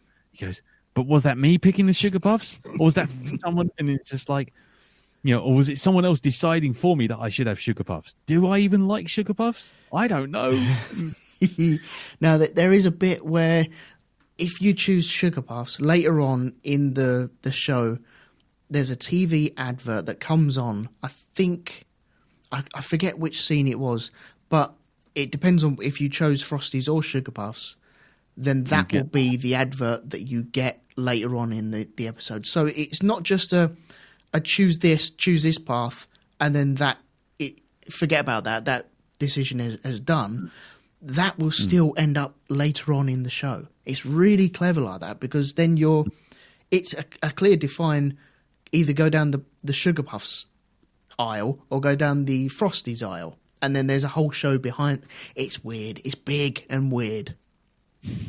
But done really, really well. But there's another choice later on after we've chosen either to stay at the site or go. It's to follow Colin, and Colin is played by Will Poulter. And what did you choose first time round for this? As soon as I saw him, I followed him. Yeah, same here. There was because it feels like too much of a proper choice, because it's like, well, because when you first see him, it's like, oh right, he's clearly integral to the story, so I'm going to follow him because I'm not going to go back to the lady and start pouring my heart out to her, because your character's clearly fucked up beyond one scene of being fixed. Yeah. So you can't do that. I did do that the second time round of not following him. Yep, same but here. Anyway. Same here. Just to see what happens, really, isn't it? Yeah, but again, are you doing that? Deciding that that's what you should do, or is it something that's going to play out, or is the game changing itself slightly to make that other choice look more attractive? Because another thing to think about is when you play it a second time round or a third time round, it starts replaying some of your decisions and changing some of the script so the characters remember that you were there doing that thing. Yes, yeah. So the Will Poulter character goes, first time he sees you, goes, "I don't know you. I don't know who you are." And then when it does a replay, he goes, "I remember you. You're making that game. I think I don't know where I saw it before." And then all of a sudden, like the next time he goes through, he goes, "You're going to tell me about that Bandersnatch thing." Yeah. And you're like, "Oh, wow." So I don't really want to keep following him because he seems to just remember it all now, and we just go through and go a different route. Well, that's one thing that I did like about this program, is where if you do go down a wrong direction, it's like keeping your finger in the book, isn't it? You get to choose or go back to a choice, which is kind of like a save game bit. And if you choose to go back and then redo that part, then the whole show will start again, but in montage form. And it'll go down the path that you chose up until that point, and then you can proceed to choose the other direction. And I really like that. It's real. It is a montage, isn't it? It's snippets of what you've just chosen. So the program behind the game, the program behind the film that we're watching, it's remembering what you did. Because there must be various directions which you can go down, and then all of a sudden it decides, no, I have to store that information. Yes. So, yeah, I'm just thinking, how would they do that? I'm talking about Netflix now. How would they do it? How would they store that information that they know where we've gone? That was part of the technology. Was when Netflix wanted to make sort of branching storylines, they were trying to develop something like, have you played any Telltale games? You know, like Walking Dead on mobile or any of that sort of stuff? Yeah, I think, I've played the Walking Dead one. Not a lot, though. Well, they did one, or Telltale Games and Netflix did one, where they developed a bit of technology they tried out to do Minecraft story mode. But it's like a TV show version of Minecraft. Okay. Ooh. And it was playing on Netflix, and I think it's still on Netflix, and you could play that. And so what happens now is that Netflix itself got updated so that what it does now is it uses your hardware to store your decisions in a little cache on your hardware. Right, okay. And so then what happens is, say, like, you know, so it becomes like a number. So for example, the Frosties Sugar Puffs is the first digit. So that's like 1 or 0. And then the second decision off of that is 1, 0, or 1. Yeah. And so basically you end up with like a code. So, yeah, you end up like a binary code, follow these paths. Okay, fine. Yeah. And that binary code would be absolutely unique to the decisions you've made, because even if it's just 1s and 0s, the 1s and 0s lead from one number to the next number to the next number. Mm-hmm. So you know, so let's say Frosties is 1, and then the next decision, which is to follow Colin, is 1. Yeah. So that'd be 1 1. Whereas if you took Sugar Puffs and you followed Colin, it'd be 0 1. Yeah. So straight away, that's the sort of, there's your code, and it's because it's such a tiny amount of information, because really it's just a string of numbers. Yeah. That essentially is what you store. So you store a text file, and you can have a text file of thousands and thousands of characters, and it would literally just be like 5K. Mm. So that's what they developed, was this technology to kind of cache on your device, which is also why I think some of the Android devices were having problems, because, you know, I don't know if this I don't want to turn this into an Apple versus Android kind of thing. But you're going to. That's good. I'm going to. But there's always that thing with some of the older Android devices where it sort of does things like, oh, you can't install this because you haven't got enough memory, and you've got like a SD card that's got like 32 gig on there, and it's completely empty, and because there's a tiny amount of memory locally on your phone, it still won't install anything, and you're like, fuck off, I've got more space than I ever need, but you won't let me install. Which also leads to a thing which I used to get with my daughter's phone, where you sort of says, oh, you can't install this app, so you go, okay, well, I'll delete the other app. And it goes, right, okay, you haven't got enough space to install this app. And you're like, well, give me my old app back. And it goes, you haven't got enough space to install that app either. You're like, how does that fucking work? Just cleared some space. I have that on my iPhone, believe it or not. When I upload videos to my phone, sometimes I have to, or if I'm loading up the podcast onto my phone, I have to take off the video, put the podcast on, and then drop the video on after. Oh, right, yeah. Because that'll be how it kind of caches and sorts the data. But that's you do get them both on, is my point. You still get them both on, because it's still the space. It's just how it's putting the space on. Yeah. Whereas with an Android phone, it sort of take away a meg of app, and then you say, oh, please install this 1 meg app, and it goes, no. It's like, what? What the fuck? Because Android is fucking cheap and nasty. It fucking is. You go on the Google Play Store. Go on the Google Play Store. Type in any game you like, anything you like. Type in Minecraft, and you'll get 65 different apps pretending to be Minecraft guides before you'll get to the fucking game. Yeah, that to me says it all. Anyway, moving on. So, yeah, basically, once Netflix had the technology to essentially, instead of just stream stuff to you in a cache, that kind of, that's what happens. They sort of fill up a bucket, and you're sort of playing the bucket, if you know what I mean, what you can see in the bucket. They created a second bucket which can actually store information and retrieve information, which is normally what they don't do. All they do is they just sort of say, "Oh, user 1 has pressed this said yes to playing Bird Box or something." So, but that all goes straight back to them. Whereas what they're trying to do is get your device at the other end to do the heavy lifting. Because can you imagine hundreds and thousands of people on Netflix suddenly going, I want Sugar Puffs, and then another 3 million going, I want Frosties, and then like someone else going, yeah, I want Frosties, but I also want to beat up Alice Lowe in a big kung fu fight. Yeah. Like Netflix would just be going, fuck it, there's too much input. Yeah, so there'll be a big red glow in America somewhere, wouldn't there? Yeah, sort of like some server room in sort of like North London. It's like just Akira. Sort of, yeah, I was going to say, just do China syndrome and just melt and just disappear into the core of the earth.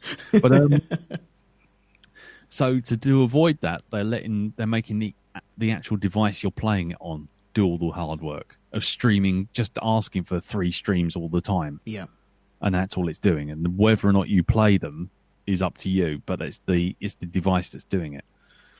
So it's a different way of streaming. It's sort of like pulling rather than pushing, if you know what I mean. It's sort of pulling from Netflix rather than Netflix just shoving it at your device. Yeah, gotcha.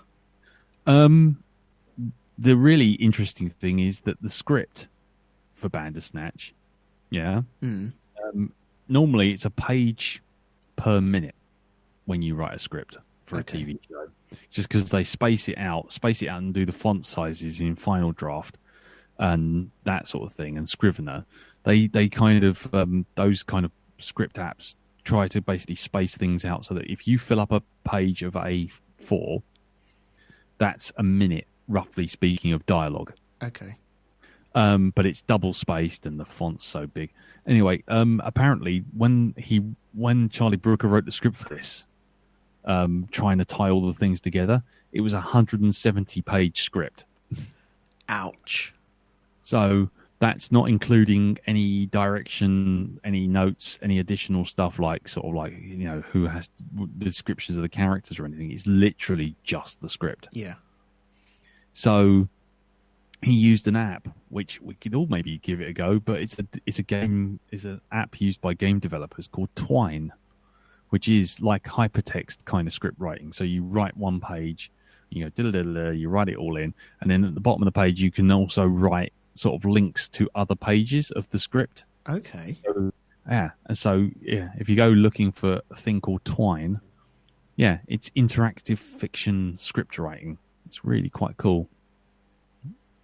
Anyway, so sorry, just gone off on another bloody. No, I'm loving this. I don't know anything of this stuff. I know Scrivener, and that was it.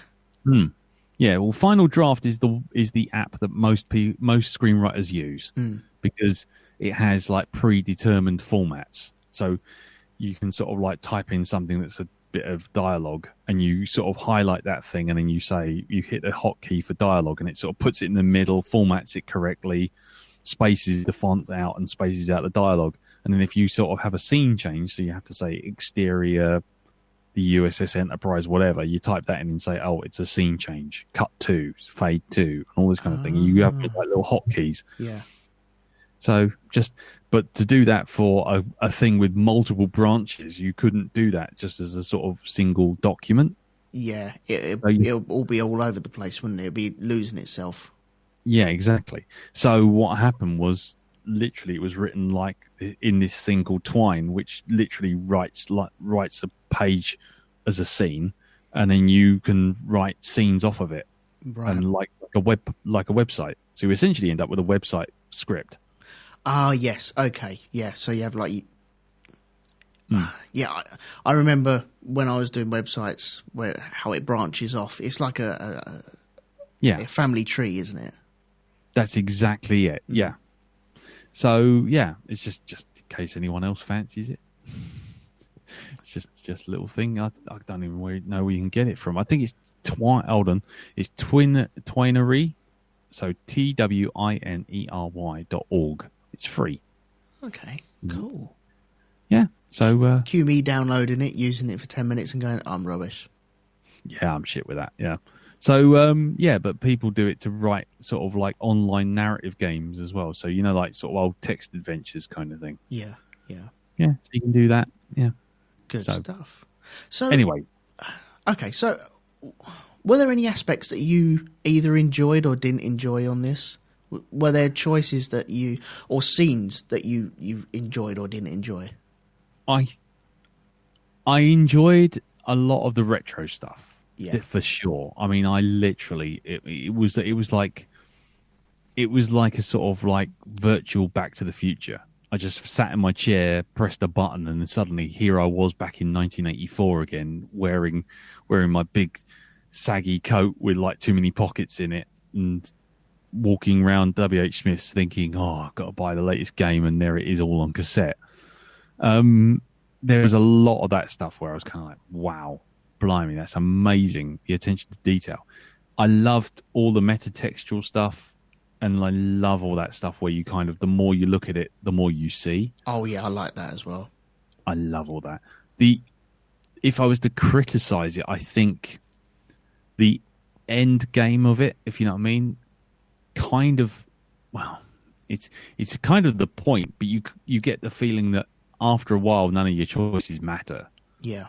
Especially if you've gone through sort of 4 or 5 times, I guess. But I would say that it's too easy to sort of like see every choice being a big choice, and then after a while going, actually, I just want to go through to this bit and just see what happens if I press this option. Yeah. But sometimes, because of the way the game works and the way that the narrative works, where the characters are becoming aware of the fact they're in a game, it sort of the choices no longer exist, or they've altered slightly. Yeah, you need to do the journey fresh, don't you? Yeah, and and as far as I can tell, there doesn't seem to be a way to do that. I've watched it. I've watched it, a number of times, and it's now got to the point where when I watch it, it's like now it's kind of remembering I've played it, and it's like, no, I want to go through it fresh. I want to start again. I mean, the only way I'm going to be able to do that is if I sort of do it on my iPhone, because I didn't watch it on my iPhone. I did it on my Xbox. Yeah.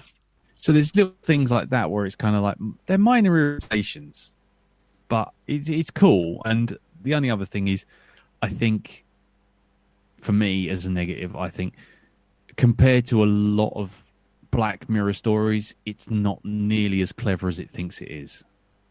Okay. I mean, I know that sounds pretentious and sort of a bit snobby, but there are better Black Mirror stories. And so for me, the gimmick kind of gets in the way of telling what is essentially a sort of an upper middling sort of episode. Well, that interests me because the reason why I dipped away from Black Mirror is because I didn't think it would make me happy at that time. And well, it will. Yeah. But hearing that there are episodes that are far more interesting than this, and this has got me captivated because I think when I watched it, I went through it, I was like, okay, that was really good, but am I going to digest it? And I tried to think about it, and I thought, well, I felt as if there was only there's not infinite a number of ways to finish this, but with me trying to be like a completist on this sort of thing, look, I've played Lego games and I have to smash every block to get the little Lego coins. That's the problem with me. And so if I dive into this, I'm going to have to try and do every path and then every other path that leads to that path, just to find out where's the pattern for it. And sometimes I get into that, and so I was like, no, I don't want to do that. But to find out that there's more Black Mirrors that are better than this, that it gets me going, okay, I need to do all of these now, don't I? It's time that I did bite the bullet and sit down and do these. So, yeah, I might take the journey. Well, I mean, yeah, take the journey, but I'm almost loath to say, because I know what what you could be like and what I can be like if you're not in the mood for it. Yeah. And there are good episodes, there are superb episodes. One which is called White Bear, and then another one which is called White Christmas, are both absolutely outstanding. Right, I'm not writing these down, but I am writing these down. Okay. Yeah, but don't worry, you can do it when you're editing. But but those ones are super dark. I mean, there is not a hint of light, but they are also brilliantly, bleakly amusing. I mean, with White Christmas especially, Black Mirror White Christmas is called, and that has some moments which are absolutely hilariously funny until you really consider what's going on. Mm-hmm. Like someone being tortured by "Merry Christmas, Everyone." I Wish It Could Be Christmas Every Day by Slade. And you think at first, it's quite amusing. There's this person who's spending like 100 years inside a room where it's going, I wish it could be Christmas every day. And you're like, oh my God, that's just the worst, And at first it's sort of like hilarious. Mm. And then later on it cuts to a scene where they're doing it again. And there's this bloke sort of trapped in his kitchen screaming while this thing plays for like the 5 millionth time or whatever it is. Yeah. And it's that kind of thing. It's sort of, you can laugh at it, but after a while the laughter kind of dies off as you kind of go, well, actually, the seriousness of this is quite bleak. Wow. See, there's a film called The Endless, I think it is. Mm. And it's got bits of time travel in it. And there is a scene, it's a really brief scene where you come up to a tent and you keep seeing light flashing in the tent. And when people time travel, there's like a flash of light. And this guy in the tent, he's going around this loop, and it's an infinite loop that he leaps from the tent back to the tent. And then he realizes he's in the tent, and so he runs to get out, and then he leaps back into the tent. And it's the same 2 seconds played on an infinite loop, and you're like, fucking hell, man, that would drive you bonkers. Yeah. Well, that's when you get into the sort of Groundhog Day thing isn't it? You sort of like just decide, I've got 24 hours. It's going to loop again. Why don't I just to see how it's going to play out, get into a bath and throw a toaster in there? Yeah. It is that thing of kind of like, well, now that I know that it's never going to stop, what starts off as an opportunity turns into sort of like initially a sort of like cool thing, and then becomes a poison chalice when you're never going to get out of this. That's right. Yeah, I mean, there's lots of stuff like that, and I haven't seen the last couple of episodes of this latest season of Black Mirror, just simply because I do want to go through them step by step, because if I binge watch them, you do find yourself going, oh God, I really just want to become a fucking Quaker and go live in a field and never touch electricity ever again. Yeah. But I don't think they've ever done time travel except in this one, in terms of that sort of like finding the white rabbit and then going back to his mum. Going through the mirror, yeah. Yeah, again, Lewis Carroll. He follows the white rabbit. He goes into the looking glass. Mm-hmm. It is Alice in Wonderland. Yeah, but there's a bit where Colin is talking, and first off, I love his voice. I think Will Poulter does that really, really well. It's the classic "hello, nerdy" voice. Yes, I'm going to talk like this at you because I know more than you. Yeah. And anywhere else I would have been beaten up, but I've now got an air of superiority. Yeah. But there is a scene where after you follow Colin, you go through a certain period. And I think one of these choices, because I went both ways on it, you end up in the same place anyway. So it's just data mining what way you would go, and really it's null and void data mining, because the next time you play it, you do the other one anyway just to see where it would go anyway, and you end up in the same place. But yeah, there is a bit where he's talking about Pac-Man, and I think that is brilliant. Where he's talking about Pac-Man, he's saying about Pac-Man is, what does PAC stand for? It's something in control. What is it? Program and control. Program and control, yeah. And so that is almost talking to us about Netflix. That's right. We are the Pac-Men, and then Netflix become the Pac-Men of us. We are programming and controlling Stefan, but really, is it Netflix doing it to us? Yeah, absolutely. Well, I mean, it's also because it's also showing us how much we are willing to accept, because the truth of the matter is Pac-Man wasn't program and control. Right. He stands for Paku Paku, which is the noise that he makes, but also stands for eat eat in Japanese. Ah. That's like the sounds of cats are different in different languages, isn't it? Yeah, but the idea is, the wacko, wacko, wacko, wacko, wacko, wacko, wacko, wacko. And that's the noise that he was making, you see. And Paku Paku means eat eat. So there you go. Yeah, but again, that's the game playing you, because then all of a sudden the amount of people who are suddenly sitting there going, Pac-Man came from the fact that it's program and control, and you're like, no, it's not. Yeah, you just believe what it's telling you. Well, I believed it. They fed that to me. I'm not knocking you, but that's what I'm saying. It's feeding you information, and it's that thing. It's going back to the one with the Prime Minister. We're just accepting what media is being fed to us. I've just had a wicked idea about that. Go on. Because, okay, they, in one stand, they have just turned around and said to me, Pac-Man is programmer and control. What have they just done to that? They fed me that. And then I'm the Pac-Man going, eat, eat. Oh, dude, honestly. Can we stop with the levels on this thing? Well, you want to go real levels, right?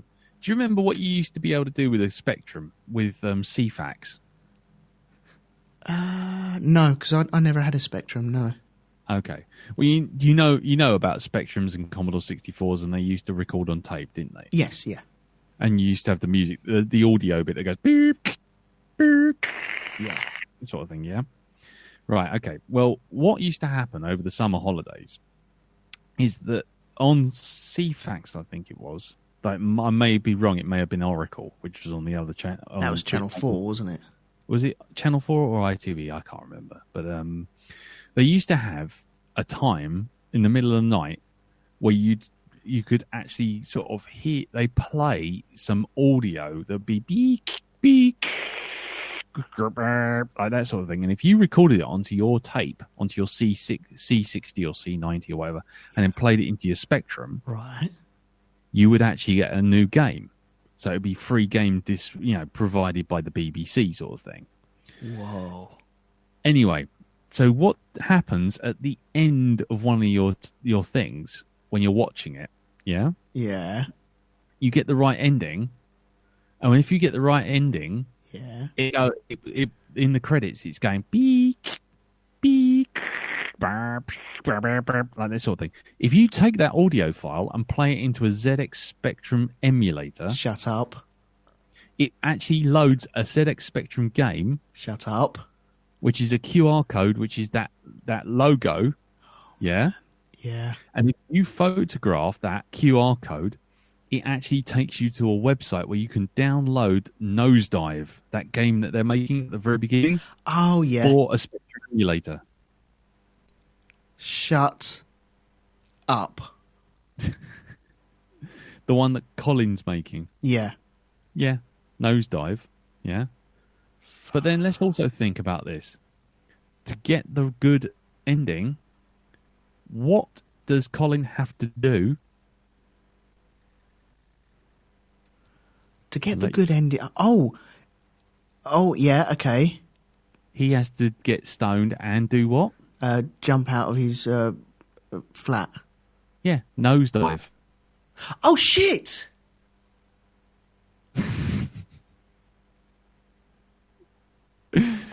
I've gone cold. It literally is Colin falling out of the game. The game. Boom! Yes. Right in the brain box. Man. That is the sound of someone just realising everything was fake. Or, I didn't... Oh, man. Jesus Christ. No. So, yeah. So, that's the thing. So, when you see him at the very beginning saying, this is the game I'm making right now. It's called Nosedive. Yeah. Yeah, and he goes, I can't seem to get past it because I've got the program problem with the buffer overrun and all this sort of thing. Too much memory. It requires too much memory. Yeah, it requires too much memory. And that's it. So that's Colin, and that's the thing. And too much memory. Too much memory for your programmer, Stefan. Yeah. So and what's the good ending? Him going off with his mum. Yeah.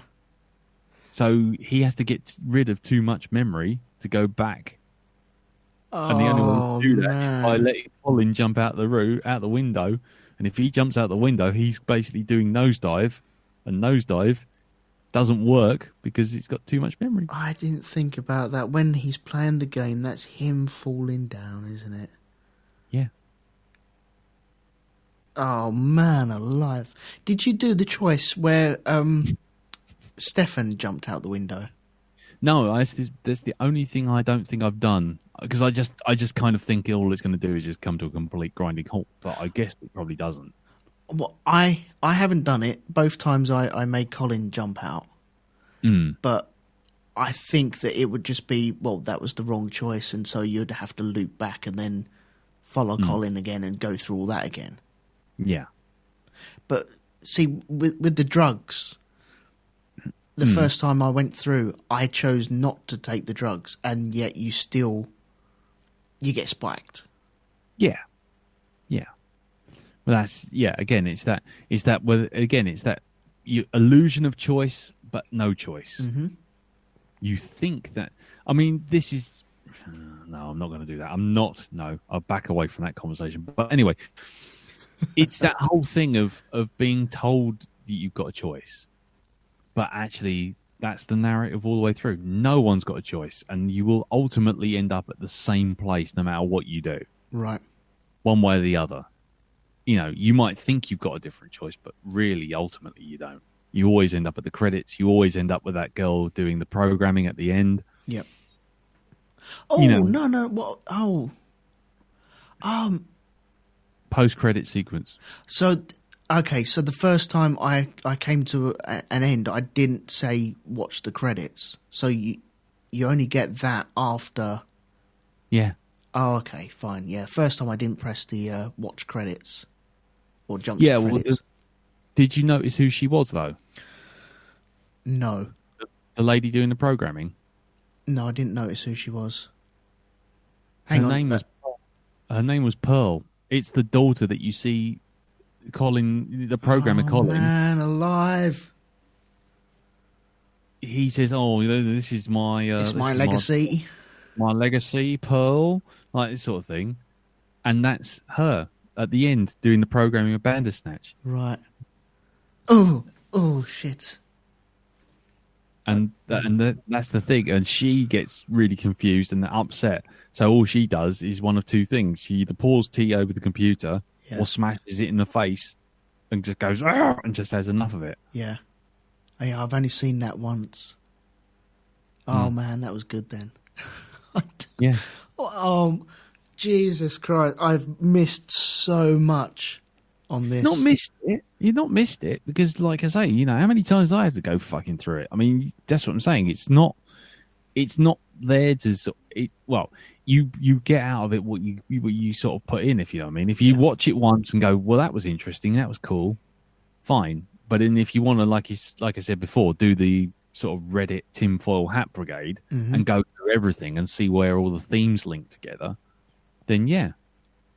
There's so many links to other Black Mirror stories as well, but they're all just Easter eggs. They're not really tight. It's not like a shared universe or anything, but... Right. there's lots and lots of references to things, to other episodes inside there as well. Right. But like Tucker, the Tuckersoft, that's actually a company that turns up again in Black Mirror as a sort of super high tech company in the far future, which is TCKR Tucker. See, I like all that sort of story thread where they're not connected per se, but there's hints of. It's like the Pixar story stuff, isn't it? Yeah, exactly. It becomes, like Tuckersoft becomes TCKR, which is a company in the episode San Junipero. I can never pronounce it. There's another one where a lady's being chased around this desolate wasteland by a tiny little sort of squat robot killing machine, and the episode is called Metalhead. But then you look on the walls, and one of the games that Collins programmed in the past is called Metalhead, and it's the same robot. That's right. Yes. Yeah, and there's little things like that. I mean, they're not like massive sort of nods to sort of like a big universe. They're more sort of like, hey, you're a fan of the show, there you go, little something for you. Yeah, I like all that touch as well. And well, there is a website, isn't there? It's Tuckersoft.net. And I think if you go to Tuckersoft.net, it takes you to we are still in the process of building this website, and you can go to job listings, which takes you to Netflix job listings. That's right. Yeah. But there's also, I found if you dive into the Tuckersoft, I can't remember how I got on here, but I found all the games that Tuckersoft did, and it's on a kind of a retro 1999 website. So you got weird old. It's like a Frameworks. Yeah, website. It's like someone made the whole thing out of made them all out of a table. That's right. Yeah, and I've got pictures of all the games here, and you have White Bear which is an episode. Yeah. You got the Metalhead, the Nosedive, the Bandersnatch, which has got a banner on it saying cancelled. Yeah, exactly. But yeah, it's clever. I think if you go on the Nosedive one, you can download it, and then it says at the bottom, play Nosedive on your ZX Spectrum emulator, and you can download it, but you need a ZX Spectrum emulator to play the game. Yeah, because you download a TAP file, and that's basically a tape. Ah, okay. So when you get a ZX Spectrum emulator, and I think, I'm trying to think of which one. I think one's called Specky. I don't know, I'll just find it. Emulator. Right. There's one called Specky, and then there's, which is the main one, and then there's JS Specky, which is a JavaScript one. But if you want to load something, you can actually just go file open, and you can just go and load a tape file, TAP file. There's also World of. If anybody's interested in doing this, you can download an actual one for Windows 10 called ZX Spectrum 4 from ZXSpectrum4.net, or go to, more likely, probably a more safer one is to go to World of Spectrum, which is worldofspectrum.org, and then look under the link for emulators, and there's tons of them. There you go. Always be learning. Yeah. Yeah. Yeah. There's also a Commodore 64 one, which is called Lemon 64. So go look for that if you're that interested. But yeah, the interesting thing with that site is that the artwork, for most of those games is done by a guy called Oliver Frey. And Oliver Frey used to do all the artwork for the front covers of magazines like Crash and Zap. Okay. And Amiga Action. Yep. And I used to get Amiga format. Amiga format, yeah. All those ones which used to have these elaborate painted covers. And that was so good. Yeah. But it's just that, again, it's that whole thing of kind of that love of that era that, they've literally drafted the original artists of the magazines to come and do artwork. They've programmed these things actually on the Spectrum. They've made, they've got all of it absolutely perfect. It's amazing. Sorry. The other thing is also, just before we get too far away from it, is Bandersnatch itself was actually going to be a game back in 1984. I read this. Wasn't it on the Mega Drive? No. Basically, there was a sort of software house called Imagine Software. Oh, okay, yeah, I know the fact about this. Yeah, okay. Yeah, so Imagine Software, and they've long gone. They went bankrupt and everything. They were bought by Ocean. Do you know Ocean Software? Yes, I know Ocean. Yeah, that's RoboCop and stuff like that, isn't it? Yeah, that's right. So basically, they started making a game called, and it ended up being called Baraticus. Yeah, and it ended up on the Amiga and the Atari ST, and it was published by a company called Psygnosis in the end. Yeah, I remember them. Psygnosis, yeah, with all their Roger Dean art covers and really fancy big boxes. Always used to have big boxes. But it started off as this game called Bandersnatch by Imagine, until Imagine went tits up, and Psygnosis, which would later become, here's a little bit of history for you, Psygnosis would later become Sony Entertainment Games. Oh, okay. Making games like Wipeout. Right. So that was all Psygnosis and that kind of thing. So Bandersnatch was actually a game that was in development until basically they ran out of money and then sold what they had to, it got sort of soaked up by Psygnosis, and Psygnosis released it as Baraticus. Right. So there is actually a game called that. And an interesting point about that, you said, was it Imagine that went tits up? Yeah. Well, they all did in the end. Imagine and Ocean Software. Oh, yeah, that went ages ago. But the date that Imagine went bankrupt or disappeared is the date of this film, Bandersnatch, starting. You know, the first date that comes up. Yeah. It's mad, isn't it? It's bonkers. This is the kind of thing. This is what I'm saying. This is the kind of thing I kind of get off on, because it's that whole thing of, wow, look at the love and just the nerdiness involved. Just this kind of shit that only sort of people who spent far too long with far too many magazines in the 1980s sitting there playing games instead of actually getting out and having a life would know. But it's just amazing. That's the sort of thing, right? Because we've had this talk about this program, I love diving into this sort of stuff, and I love realizing it, and I love that wave of, oh shit, I've missed that. Oh my God, that's brilliant. That's so clever. And you've heard it a couple of times happen to me tonight. Yeah. I'll be honest. And where was I going with that? I love that attention to detail. That brings me into these programs a hell of a lot more. But okay, personally, why the hell do I keep missing this sort of stuff? I'm watching it, I'm taking it in, but what's wrong with me that I'm not seeing it? Like the nosedive thing, that's so obvious now. Yeah, but the thing is, let's not get too hung up on whether or not you should have seen it the first time round. I mean, there's lots of things.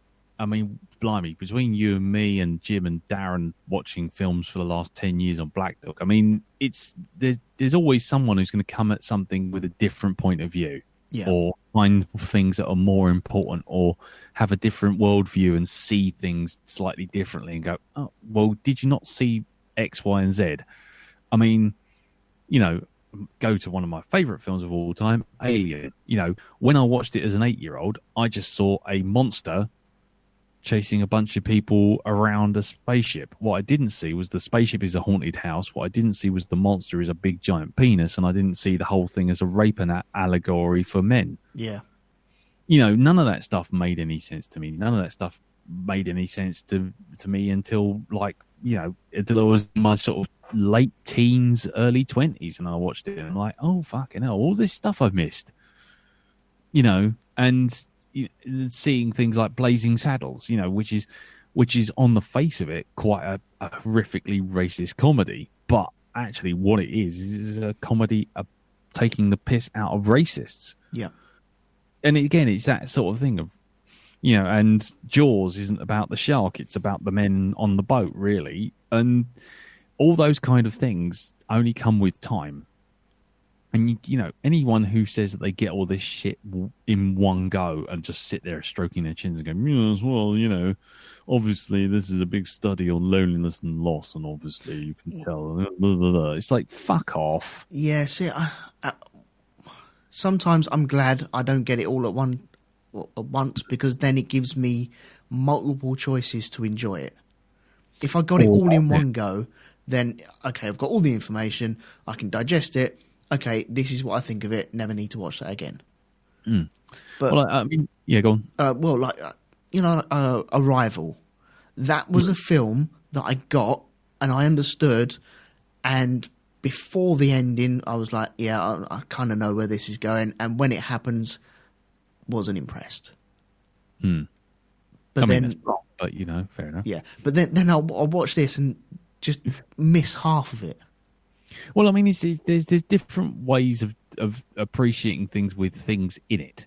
If you kind of don't know that's what's going to happen initially, you're not looking for it. Whereas if you watch Back to the Future, which is the perfect example of this kind of stuff, you watch it the first time and you notice a couple of things. You're like, oh, that's Goldie Wilson. He's actually going to be mayor because he gets a flyer which says vote for Mayor Goldie Wilson in 1984 before he goes back to 1950, whatever. Mayor. Now, I like the sound of that. But the thing is, when you go back and watch it again, you go, oh, fuck, the clock. Oh, shit, Twin Pines Mall is now Single Pines Mall. Yeah. Oh. And it's every time you watch it, it brings a new thing to the table with Back to the Future until eventually you've played it all out. And Back to the Future 2 is even worse, where you're sort of sitting there kind of going, fuck, I missed that entirely last time. Yeah. So, and like I say, anyone who says that they know all the references, all the things, all the time is a complete fucking liar. Mm-hmm. Or sitting there with Wikipedia on their lap as they're telling you this shit. Mm. And for me, I think missing stuff is part of the joy. Missing stuff and realizing this stuff afterwards, or when you watch it for a second time, or you're watching it with someone else and they point something else out to you, it's just like, wow, this is all amazing. This has all come back to me again. And I don't see that as a failing at all. I wouldn't beat yourself up about that at all. Yeah. Let's be honest, there's probably people listening to this now, even if they are listening at this point, but if there's people listening to this right now probably going, oh, blimey, I didn't know any of that shit. I just watched it, let it play all the way out to the end, and I thought there was only 5 endings, or there was 6 endings, or there was 1 ending. That's I didn't, right, yeah, or people that weren't even born in 1984 who'd never experienced any of this stuff and don't realise how bloody accurate it was. So yeah, I think it's the obvious stuff about like the nosedive. That's the thing that's really got me, because I enjoy all the other stuff, but that is right on the money, though, isn't it? You see the video game of his man falling down, and then you see him actually fall out, and I just didn't put the two together, and it is enjoyable. I love that feeling of, oh, I've just understood that. I love that. But it's like waking up in bed and not knowing where you're waking up. Well, that says a lot about your lifestyle, Elton, that I don't want to pass comment on. I'll be honest with you. Well, when I crashed around your house, I woke up in the morning. I was like, okay, I've just woken up. I don't know where I am, and I kind of like that feeling. Wow. I'm gonna double bolt the doors tonight, I think. But yeah, well, fair enough. But I mean, in terms of a lot of this, I mean, especially with that nosedive thing, it's also the prominence that the game, the TV show puts on it. Mm-hmm. You know, if you see something like, I don't know, I'm trying to think of anything immediately like Chekhov's gun kind of thing. But if someone says, "Oh, this gun, it will be important, I'm sure." No, we don't need it. Just put it on the table. And you think, yeah, okay, fine. You're going to need that fucker by the end of the play. Yeah. You know? Whereas with the nosedive thing, it literally is a 2-minute sort of shot of him being shown a new game, and that's the end of it. It never gets mentioned again. Yeah. So the prominence it's given is no different than the prominence of that kid who keeps walking in with the VHSs. That's true. And so it's easy to miss. It's only when you go back to it a second time or a third time or even a fourth time, you kind of go, well, hang on. Okay, fair enough. I can see where that is going now. Especially if you, but again, it requires you to finish the game with the White Rabbit ending, with the going on the train with your mum. Yeah. And you won't get that unless you follow a particular path, unless you go through a second time, tell the bloke that nosedive is crashing because of the memory overrun. And then once you do that, you then have him jump out the window on the LSD thing. And then once he's done that, you get the White Rabbit and you go out. And it's like, so how would you know that that game had any relevance at all if you'd taken a different choice? If you had jumped out the window, that's true. Yeah.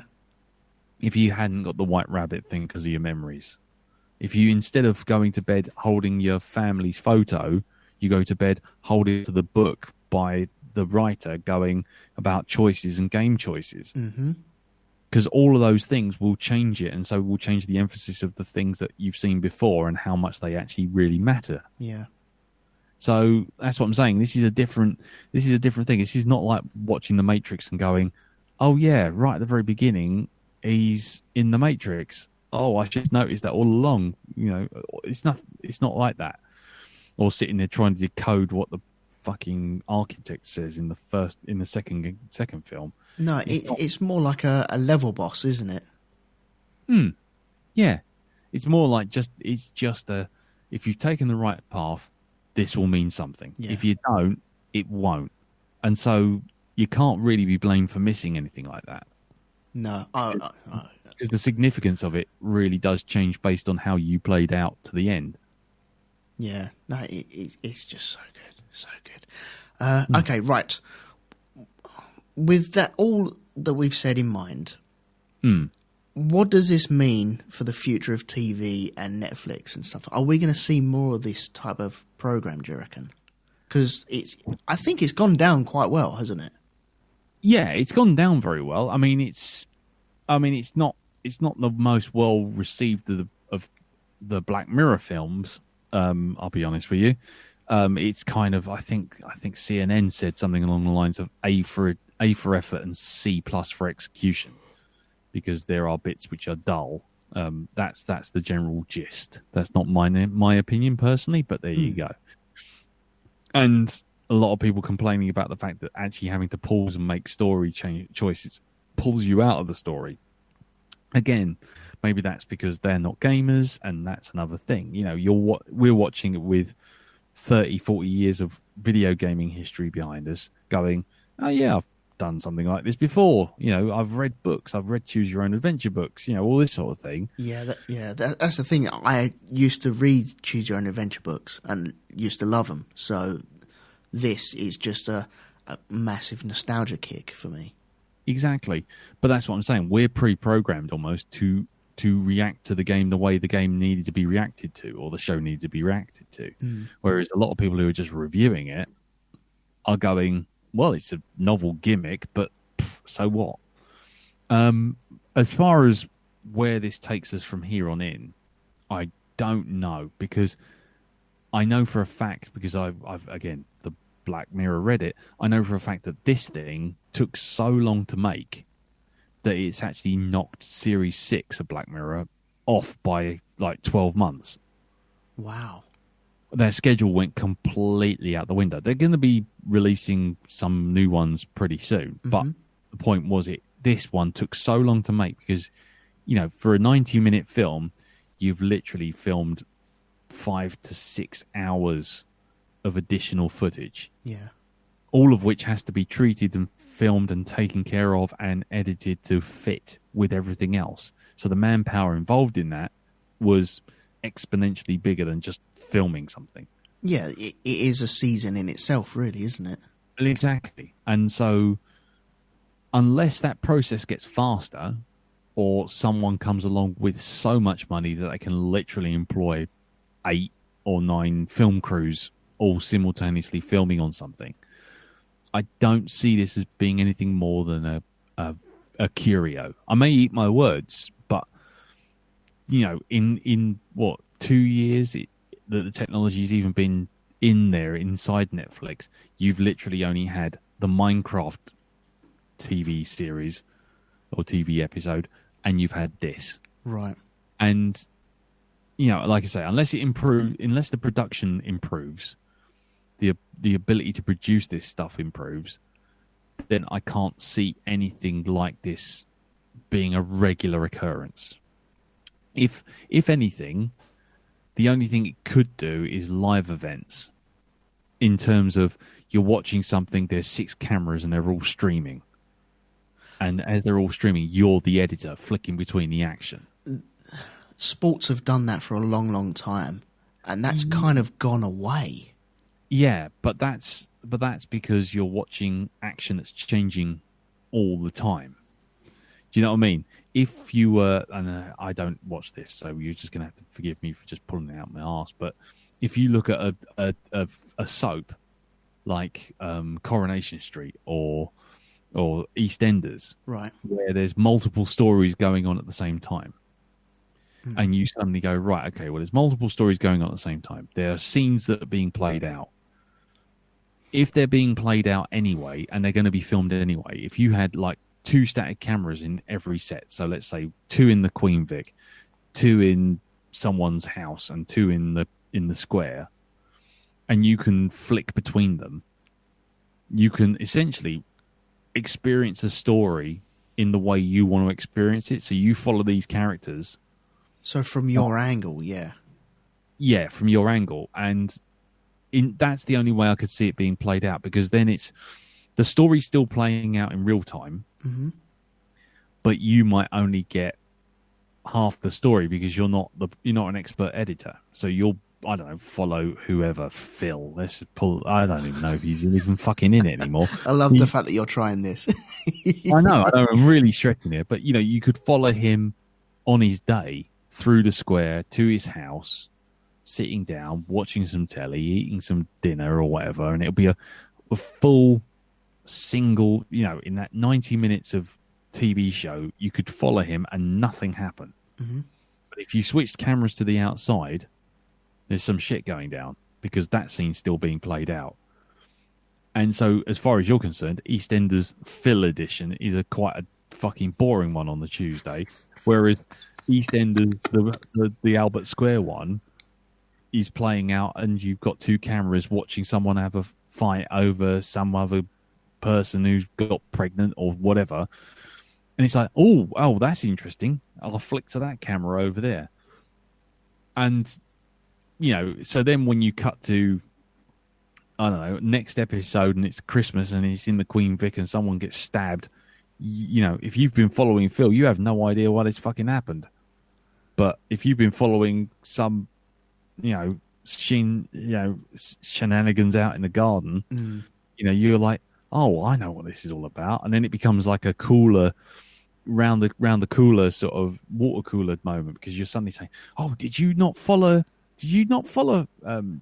Jeff? Oh, no, I followed Phil. Oh, well, fuck it. It is.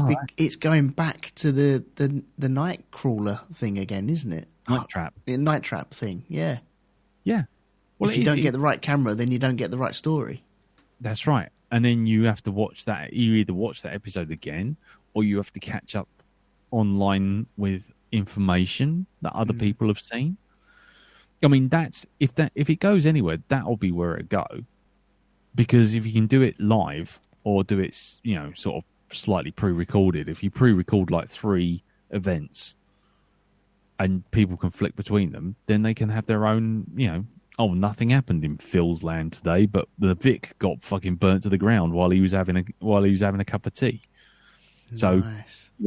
So as the episode ends, he goes out of the house to see the Queen Vic burning. Whereas if you'd been following whoever's in the Queen Vic, you could have seen them setting fires to the carpet. Mm.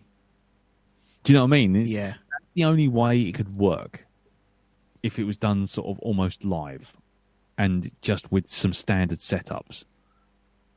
But again, it's still a huge amount of work. I mean, colossal amount of work. Well, you're doubling your work straight away, aren't you? Well, if you did it for every character. Oh, yeah, I'm just saying, as a standalone thing, if you want to follow a story, you're just doubling your work straight away. There's no questions about it. Its workload is doubled no matter what. Yeah. So that's what I'm saying. So these things can only be like events. They could literally be that, and chuck a huge amount of money at them. It'll be an interesting thing, but and the other thing, it's like 3D also. Some people won't have the ability to use that technology. As I say, some Android users have not been able to watch Bandersnatch properly. Yeah. And just like that, 3D people, 3D glasses, great, fantastic. But people with eye problems, people with glasses. Yep. Google Chrome couldn't use this either, could it? No. Because, again, Google Chrome, like Apple products, don't let you take control of them at all. Apple TV had problems with it as well, didn't it? Yeah, exactly. Yeah. That's what I'm saying. So then there's lots of that sort of stuff, barrier to entry with devices. Whereas if you get a smart TV and it turns out that everyone in the country has the sort of same software on the smart TV, then you're talking. Then you've got the platform there. But Netflix is still a subscription thing, and it still has to be run on certain platforms to do what you need it to do. I just don't see this as being a thing you can do straight away, and also wouldn't always be narratively satisfying. I mean, Bandersnatch, we've talked about it a lot, and I still don't think we've scratched all the surface of all of the subtext and whatnot. But no, that's for other people to go back and watch it, though. Yeah, but I think it still has to be properly scripted. I mean, that when people talk about doing virtual reality films and sitting there in virtual reality and taking the Bandersnatch idea and applying it to EastEnders, like I desperately tried to do earlier, I think the problem with those is you've taken the narrative away from the director and away from the writer. Mm-hmm. If you're watching Jurassic Park, right, in virtual reality, or Bandersnatch Vision, let's just say, and instead of watching an absolutely spectacular moment of dinosaur terror and being attacked by a T-Rex and falling off a cliff and trying to save yourself from the falling car as it's coming through, you suddenly go, actually, I wonder what Nedry's doing. Oh. And you sort of switch over to him just sitting there making a little gif of him going, for like 4 hours. Yeah. It's like you're sitting there going, what the fuck is all this Jurassic Park about? It's about a fat guy who makes a gif and then gets eaten by a dinosaur. That's pointless. That's rubbish. Why is this the biggest film ever? Yeah. As soon as you take the direction away from the director, it's like suddenly these really good films. Think about it. Well, Bandersnatch, a film. Star Wars, you're sitting in a cantina, an old bloke chops the arm off a walrus guy, and then they go home. Yeah, then they leave, don't they? That's it, and then they leave. That's it. I'm sure someone else is going to turn up soon. Nope. Yeah. Nope. And they just, that spaceship outside sounded like it took off in a hurry. Well, I think it's that sort of thing that you sit down and then you realise, hang on, you do need a script, you do need a director to direct your action. Exactly. If you give it to the general public, then you end up looking at, oh, look, a dog did a shit on the floor. Oh, I wonder if we can poke it. And then you spend the next half hour trying to poke it with an imaginary stick in VR. Yeah. Meanwhile, Martians invade Horsell Common like 6 miles away. Yeah. And that's the real news. But you're like, but this stick, I can pick it up. See, the first thing in virtual reality is it's a cliche thing. I think I said this on Blacktop, but it's a cliche thing of when you get into VR, you look at your hands. What's the first thing I did when I got into VR? I looked at my fucking hands. I did. I had guns in my hands. I put them up to my eyes. I twisted them around and went, wow, that's really good. Yeah. Meanwhile, behind you, World War II's playing out. Yeah. You completely missed it. It all just passed you by. But it's a cliche thing I didn't think I'd ever do, but I did it. But then going back to Bandersnatch, see, you're sitting there doing all this, so you can't have control. You have to be shown by the director the story. Yeah.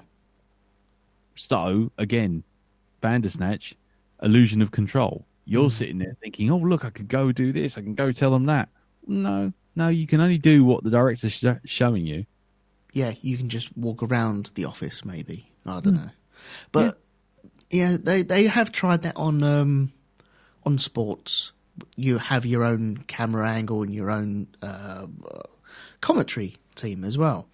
And I don't remember the last time in maybe a decade that I've actually gone and done. I don't even know if they do that anymore, because you used to have player cam, and you'd be watching a football match, and your player man would be Steven Gerrard, let's say, and you could follow him around the pitch. It will be solely a man with a camera following Steven Gerrard. So now you've got an extra camera and an extra cameraman to follow him around. And that's money, isn't it? Yeah. And plus editing suite, plus live transmission feed for that particular person. Yep. There's an awful lot more behind that camera than just the one bloke. That's right. And then you're swapped to another player later on, or you might have two players, one for each team. And so now you've got two cameras and two people, and then lots of editing behind that as well. And then when people don't watch it, you go, well, why are we doing that then? Yeah. And so maybe that's where this might go. They might try it a couple of more times. This was fun. This was a real good fun. It was different, and I like the choose your own adventures, so I'm always going to go for that. So I had fun with it. Whether or not my tinfoil hat comes on and then they start shoving sugar puffs down my throat, I don't know. But then again, when Connect came out, I thought, okay, that thing's going to be listening to you, that thing's going to be watching you, and then when I leave the room, my kids come in and they'll play adverts for my kids. And then when the kids leave, I come in and they'll play adverts for me. And that never happened, or it hasn't happened yet. So maybe I'm just looking at this a bit too deeply. Yeah, well, I was going to say, the only time I have ever gone into full, tinfoil hat mode with that sort of stuff and data mining is when you're talking about something completely unrelated, and then all of a sudden you go to search on Google, and suddenly it's like the first search as soon as you press A on you, and when it comes up with the automatic sort of drop down of things that you could choose. Yep. Yeah, and you go, you've been talking about, I don't know, fucking pork sausages from Bolivia, and then all of a sudden you press, I'll get Google up, see how much the pork sausages from Bolivia are, and you press P, and it goes pork sausages from Bolivia, and you go, what the fuck? How did it know? And then suddenly you go on Facebook, and the Facebook ads say Bolivian sausages imported to you, and you're like, I literally have done nothing. Yeah. So yeah, I mean, I don't think they are doing that for this Bandersnatch in particular, but they have released, like I say, usage data simply because I think with any multi-choice game, it's always interesting to see how people play. I mean, one of my favorite game of all time, the company that did that literally did that when they finished the third game. They went, oh look, here's a list of all the people who've ever played it, and here's all the choices they've ever made, and here's all the significant choices, and here's how it broke down. And that's interesting, definitely. But then you suddenly go, well, blimey, there's a lot of shit I missed out. I've got to go and do it again. I've got to go play again. But yeah. But as far as it goes, have you noticed on your player cam stuff that ever since Amanda's been looking at it, you suddenly find that your player cam's only on rugby and following blokes around? No. Strange. Yeah, strangely, it's just whenever I turn it on, it's always on the rugby channel. Now, where the fuck? Why? I never watch rugby. Must be some kind of issue. Oh, yeah. No, I haven't noticed that, no. Oh, okay. I probably will start noticing. I don't notice anything, man. I think today has determined that I don't notice anything at all. Oh, there you go. Well, go. So basically, once we finish recording here, are you going off to watch it again? But this program, not tonight. No, I'm going to give it a little bit. Yeah, I think that's fair enough. I like the idea of going back and watching it now. With all the knowledge that I have now gained from tonight, but no, I need that to sink in and then to remember it next time around. If I watch it immediately after, then that doesn't do anything. I've just learned it, so watching it's not that joy. It's the joy of, oh shit, I remember that. Yeah, that's where the joy comes from. Do you think you're going to be watching any other Black Mirrors though? I will. I will. But you won't. It's cool. I'm not. I was just curious. That was all. I will, but I'm wary. I just don't want. I don't want depressive stuff in my life. And I didn't think this was depressive, but really, even though one of the episodes you can end up finishing the game with your dad's head sitting on a shelf. Yeah, I did end up with that one. But I found that satisfying because then you had all the symbols drawn all the way around the house and he was going proper loonly, like the guy who'd written the book previous, and it's just spiraling down. Yeah. But I found that satisfying. I didn't find that depressing at all. Okay. Well, I'll tell you what then. Do me a favour, because you might find well, it's not the brightest story in the world, but following on from what we've discussed today, and especially things with AI and your thing about sort of the Tron thing of like, if you turn the computer off, are the people really still here? Yeah. Do me a favour and look at one of the one episode, just one episode. Right? You don't have to watch any others, but just watch one called USS Callister. Okay. It's the start of season 4. Right? Okay. It's just about a guy, right, who's into playing a game that he made based on a sort of Star Trek style space adventure TV series. Right? That's all I'm going to tell you. But just have a look at that, because I think you watch that and that will give you a good sense of what a sort of more general Black Mirror episode is like. And also, I think it will give you enough food for thought about artificial intelligence and virtual reality and computers and that all of that stuff. I just think we could all be back here for another Shonky Lab. Okay. All right. Yeah. Okay. Yeah. I'll give that a watch. USS Callister. USS Callister. Okay. Yeah. It's really quite a mind blower. Okay. Right. Okay. I've got that written down. I will be watching that one next. Then I'll watch that this week. Yeah. Do that. Just watch it this week. And, if you watch it before we do record Black Dog, then, give me a little nod. But, we'll have a little chat before we start recording. But, yeah, I think you'll be interested. Okay. For sure. Because between that and another one, which is about video games, oh God, which I'm trying to remember now. I'm trying to remember. There's one about a virtual reality horror game.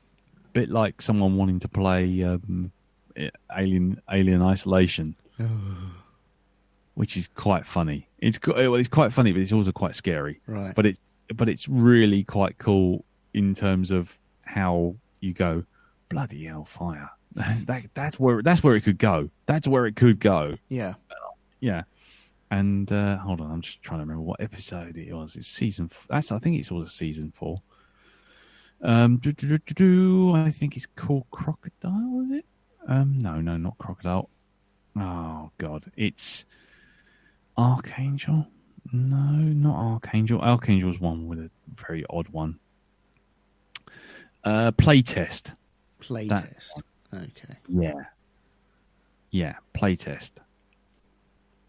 Yeah, it's quite a good one. Okay, right. That's written down as well. Then I'll try and get them watched at some point this week. Yeah, Playtest. Playtest is more of a sort of straightforward, sort of like, here's a horror game, try it out. Whereas USS Callister is definitely the one to watch out of the two. Okay. But yeah, it's really quite. But both of them, especially Playtest, will have you going, oh my word, this is where virtual reality could go. Oh my word, this is where our reliance on technology could go. It's very interesting. Right. Okay, cool. Right. What? I think we should draw it to a close now. Yeah, for sure. Definitely. Thank you very much for joining me and helping me through this and enlightening me on Bandersnatch. Not a problem. Not a problem at all. I just hope I just bored everyone to death waffling on. No, definitely not. So, as a reward for that, you can either choose to end the show here, or you can choose to promote your wares. What would you like to do? Oh, I've got 10 seconds to decide. Okay, left or right? Goodbye, everybody. No, okay. You're all over the internet. You're doing drawings and you're doing shows as well. So where can people find you and what can they find you doing? Okay. So this game's looped back. Okay, I am going to play this bit then. Okay. You can find me and your good self, Elton, and Darren and Jim on the Black Dog Podcast, which you can find at blackdogpodcast.com. You can also find us on iTunes, Stitcher, all that kind of malarkey. You can find me on Instagram along with yourself, Elton. Yeah. I'm at Cartoon Beardy. You are on Instagram as Elton McManus. There you go. And we're doing Creatureanuary, aren't we? Yeah, trying our best anyway. I'm still a day behind, and I didn't do the tribal fairy thing. No, probably just as well. That was dancing with racism in a way we really didn't want to play, is it? But but it's come along, and you know what? Nothing makes an artist feel better about their art than someone actually saying this is really good. Whether it's a like, a thumb up, a click, a heart, or whatever, or even a comment that just says this is really good. Yeah. And you know what? Elton's been doing some really bloody good stuff, and I think you as lovely listeners out there should show him some support. Oh, there you go. Go onto Instagram, find Elton McManus and see his stuff and give him a big thumbs up. Yeah, the weird one I did today, that was... The Kelpie. Yeah. Yeah, ghostly horse. Yeah. That's a lot to conjure with there. I thought it was like a shape-changing water creature. Yeah, well, it depends where you read it, isn't it? I mean, we're kind of going off on one a bit here, but it depends where you read it. It's either a ghostly pale horse, a horse which will ride people to their deaths into the water nearby. It's a shaggy man-shaped thing which will grab you and drag you into the water. Or it's a horse which lures you in no matter how terrifying it looks, which is why my one kind of went all black and red with the white eyes. But yeah, it's either a horse, a shaggy man, or some kind of water spirit demon that drags you into the loch. Ah, okay. So I've got like a weird horse bobby thing that's bobbing around a rock.